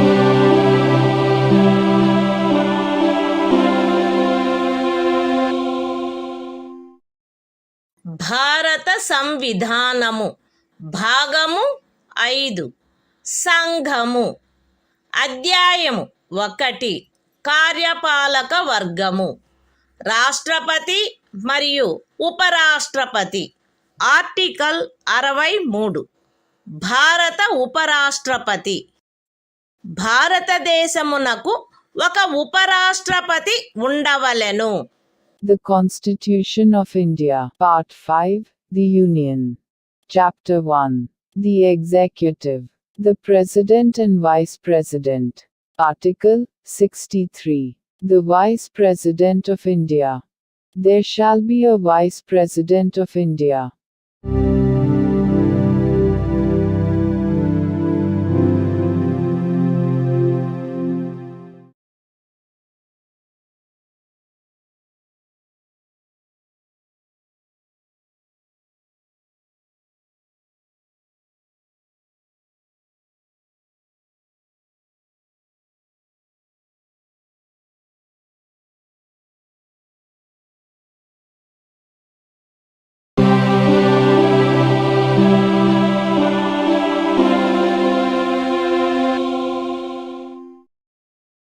భారత సంవిధానము భాగము 5 సంఘము అధ్యాయము 1 కార్యపాలక వర్గము రాష్ట్రపతి మరియు ఉపరాష్ట్రపతి article 64 ఉపరాష్ట్రపతి పదవి రీత్యా రాజ్యసభకు సభాపతిగా నుండుట ఉపరాష్ట్రపతి పదవి రీత్యా రాజ్యసభకు సభాపతి అయ్యుండును. ఆయన లాభాయుతమైన ఏ ఇతర పదవి యందును ఉండరాదు. అయితే ఉపరాష్ట్రపతి 65వ అనుచ్ఛేదము క్రింద రాష్ట్రపతిగా వ్యవహరించు లేక రాష్ట్రపతి యొక్క కృత్యములను నిర్వహించు ఏ కాలావధిలోనైనను ఆయన రాజ్యసభ యొక్క సభాపతి పదవికి చెందిన కర్తవ్యములను నిర్వర్తించరాదు. మరియు 97వ అనుచ్ఛేదము క్రింద రాజ్యసభ యొక్క సభాపతికి చెల్లించబడదగు ఎట్టి జీతమునకు లేక భత్యమునకు ఆయన హక్కు కలిగియుండడు. The Constitution of India, Part 5, The Union. Chapter 1. The Executive. The President and Vice President. Article 64.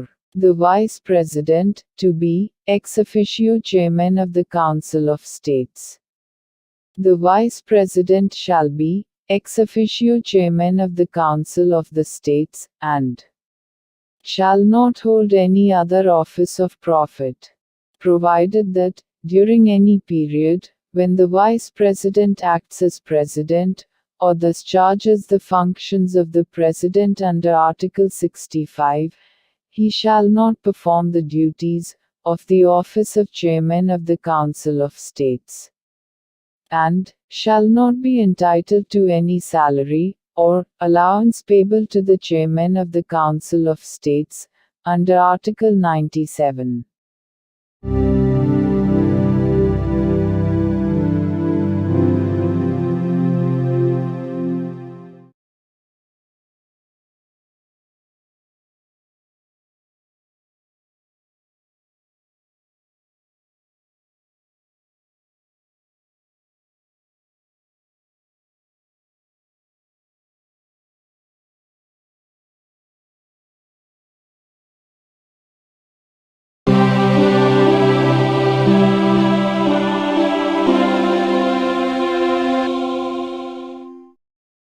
భారత సంవిధానము భాగము 5 సంఘము అధ్యాయము 1 కార్యపాలక వర్గము రాష్ట్రపతి మరియు ఉపరాష్ట్రపతి ఆర్టికల్ 65 రాష్ట్రపతి పదవిలో ఆకస్మిక ఖాళీ ఏర్పడినప్పుడు రాష్ట్రపతి హాజరు లేనప్పుడును ఉపరాష్ట్రపతి రాష్ట్రపతిగా వ్యవహరించుట లేక ఆయన కృత్యములను నిర్వహించుట మరణము రాజీనామా లేక తొలగింపు కారణముగా లేక అన్యదా రాష్ట్రపతి పదవిలో ఖాళీ ఏర్పడినప్పుడు అట్టి ఖాళీని పూరించుటకు ఈ అధ్యాయము యొక్క నిబంధనలను అనుసరించి ఎన్నుకొనబడిన కొత్త రాష్ట్రపతి తన పదవిలో ప్రవేశించు తేదీ వరకు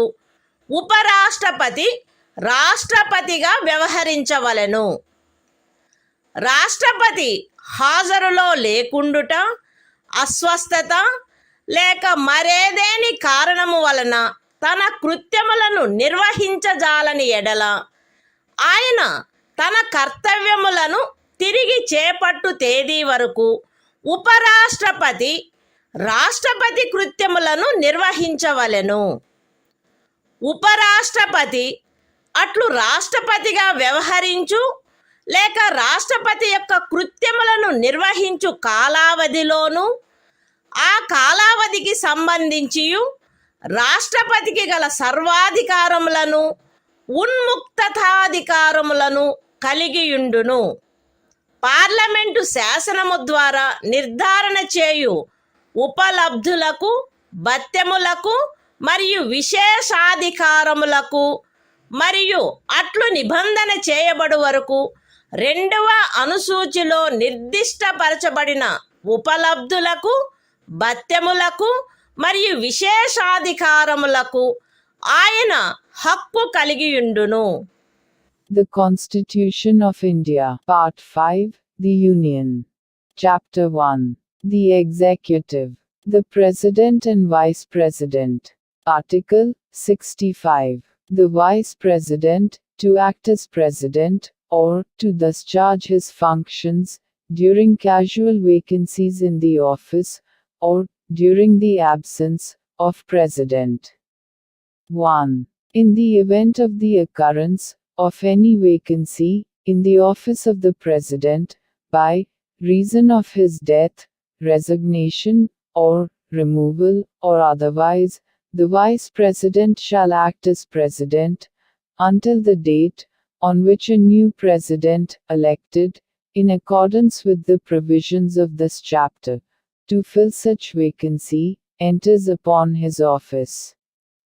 2. When the President is unable to discharge his functions, owing to absence, illness or any other cause, the Vice President shall discharge his functions, until the date on which the President resumes his duties.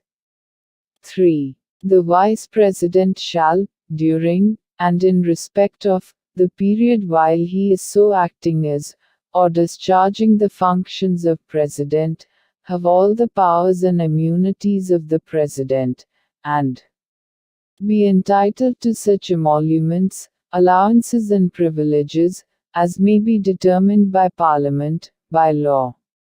And, until provision in that behalf is so made, such emoluments, allowances and privileges, as are specified in the second schedule.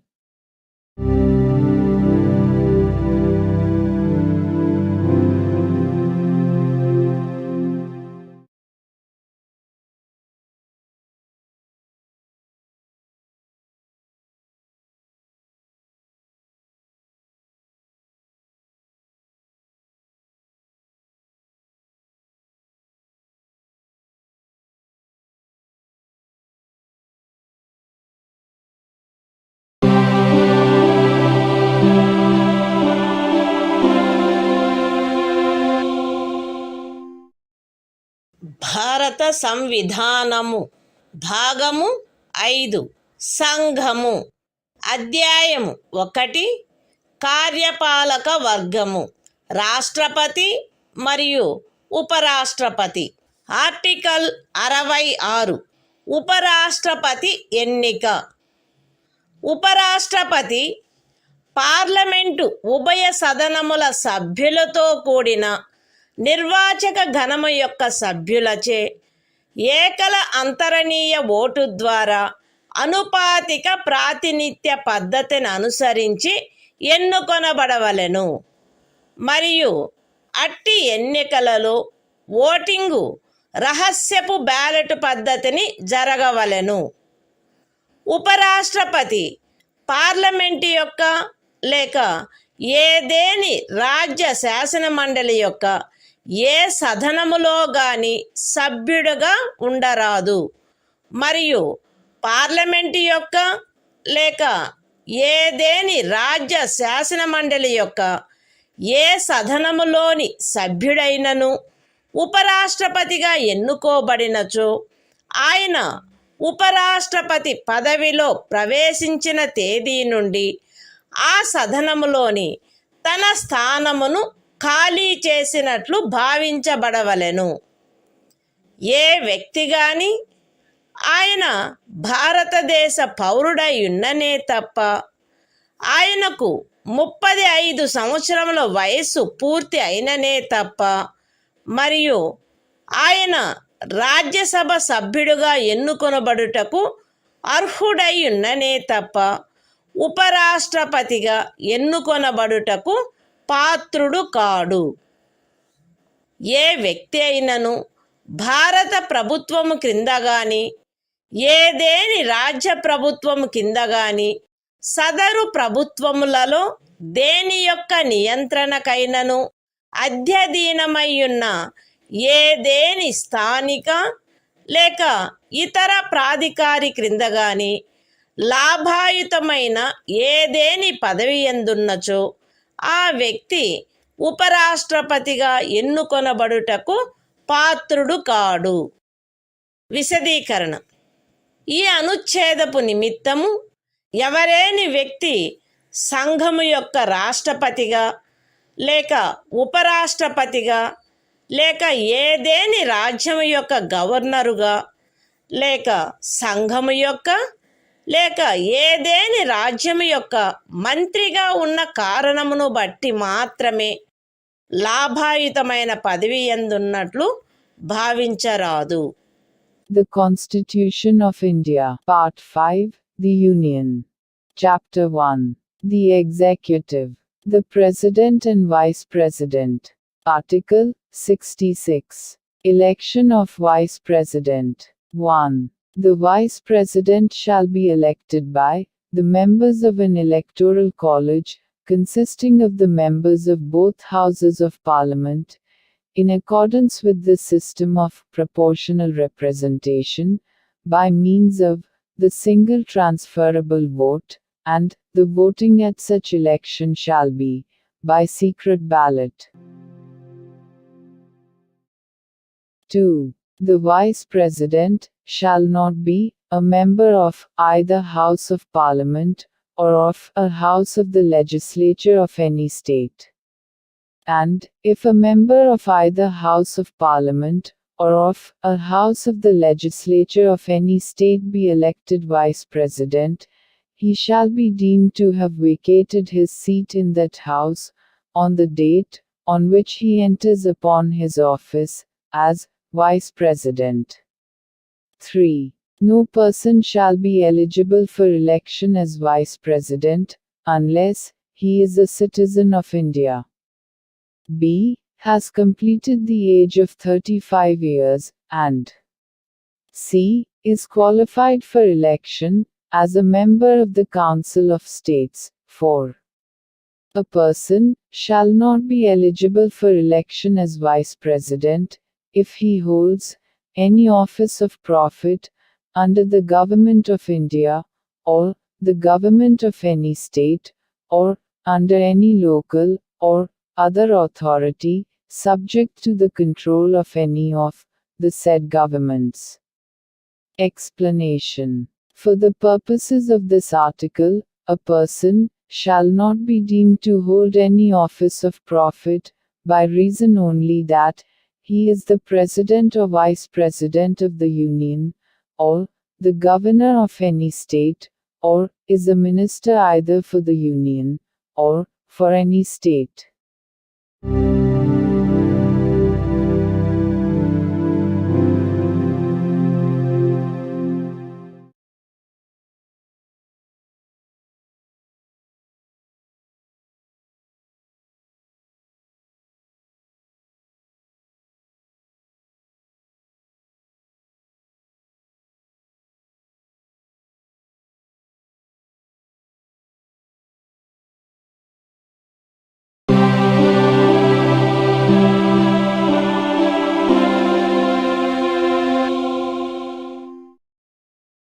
భారత సంవిధానము భాగము 5 సంఘము అధ్యాయము 1 కార్యపాలక వర్గము రాష్ట్రపతి మరియు ఉపరాష్ట్రపతి. Article 67 ఉపరాష్ట్రపతి పదావధి.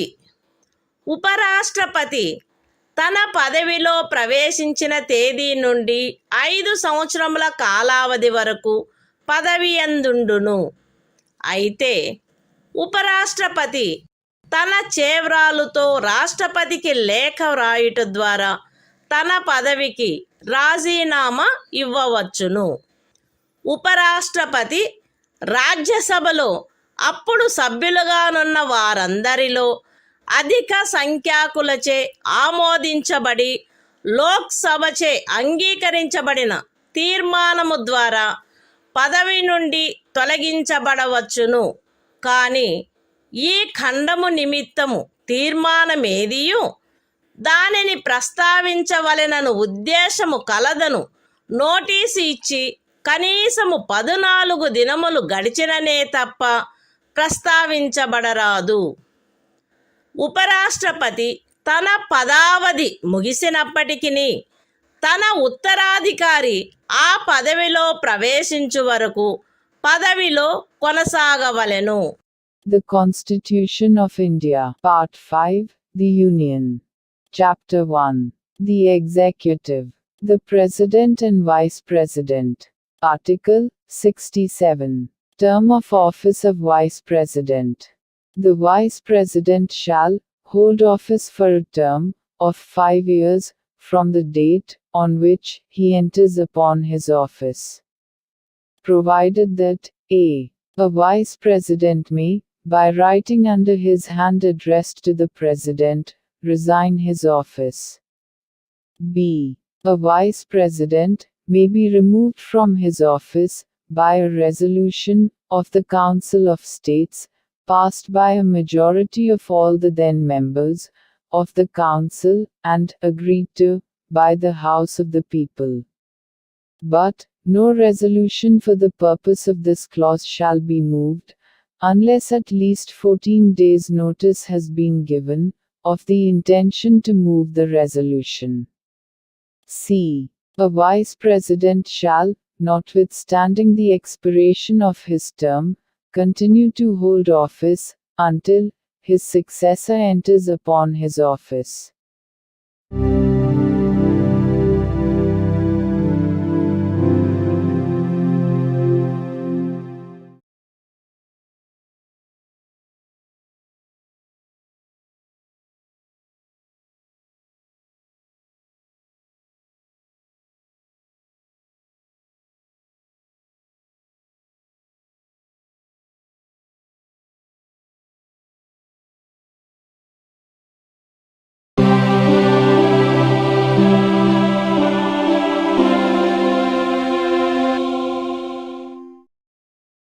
భారత సంవిధానము భాగము 5 సంఘము అధ్యాయము 1 కార్యపాలక వర్గము రాష్ట్రపతి మరియు ఉపరాష్ట్రపతి.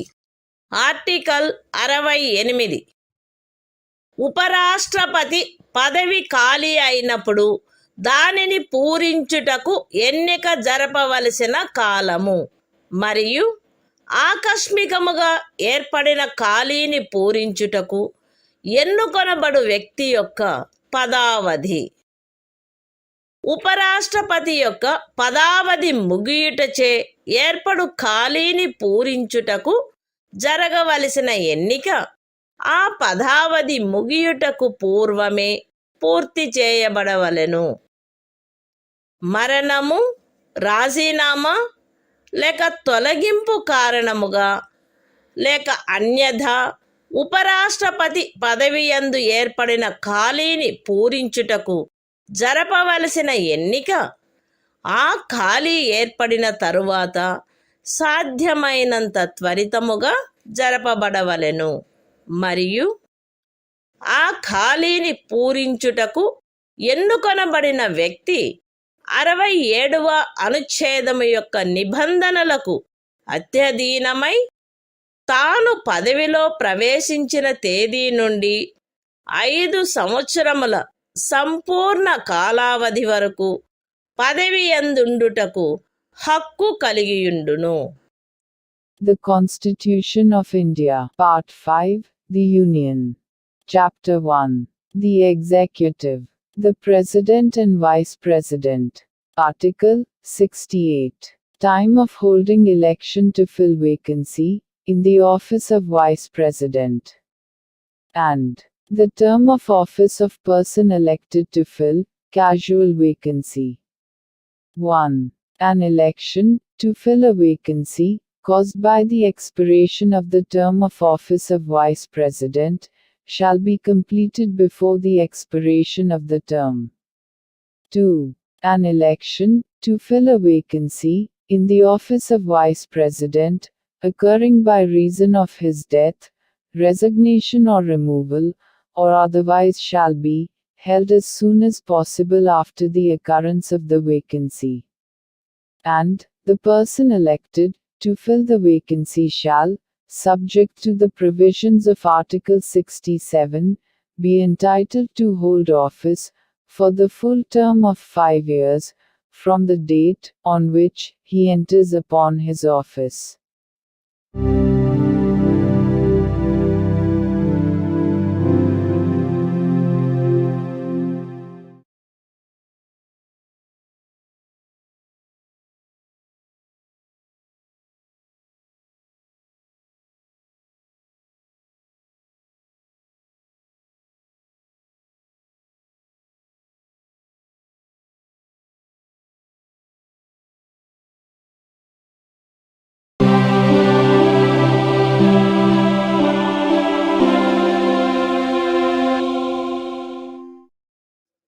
భారత సంవిధానము భాగము 5 సంఘము అధ్యాయము 1 కార్యపాలక వర్గము రాష్ట్రపతి మరియు ఉపరాష్ట్రపతి. ఆర్టికల్ 69 ఉపరాష్ట్రపతిచే ప్రమాణము లేక ప్రతిజ్ఞ. ప్రతి ఉపరాష్ట్రపతి తన పదవిలో ప్రవేశించుటకు పూర్వము రాష్ట్రపతి సమక్షమున గాని తద్విషయమున ఆయనచే నియమింపబడిన వ్యక్తి సమక్షమున గాని ఈ క్రింది ప్రరూపములో ప్రమాణము లేక ప్రతిజ్ఞ చేసి దానిపై చేవ్రాలు చేయవలెను. ఏబి అను నేను శాసనము ద్వారా స్థాపితమైన భారత సంవిధానము పట్ల యథార్థమైన శ్రద్ధానిష్టలను కలిగియుందుననియు మరియు నేను వహింపనున్న కర్తవ్యములను శ్రద్ధాపూర్వకముగా నిర్వహింతుననియు దైవ సాక్షిగా ప్రమాణం చేయుచున్నాను. సత్యనిష్టతో ప్రతిజ్ఞ చేయుచున్నాను. The Constitution of India, Part 5, The Union. Chapter 1. The Executive. The President and Vice President. Article 69. Oath, or affirmation, by the Vice President. Every Vice President shall, before entering upon his office, make and subscribe before the President, or some person appointed in that behalf, by him, an oath or affirmation, in the following form, that is to say, I, A.B., do swear in the name of God, that I will bear true faith and solemnly affirm allegiance to the Constitution of India, as by law established, and that I will faithfully discharge the duty upon which I am about to enter.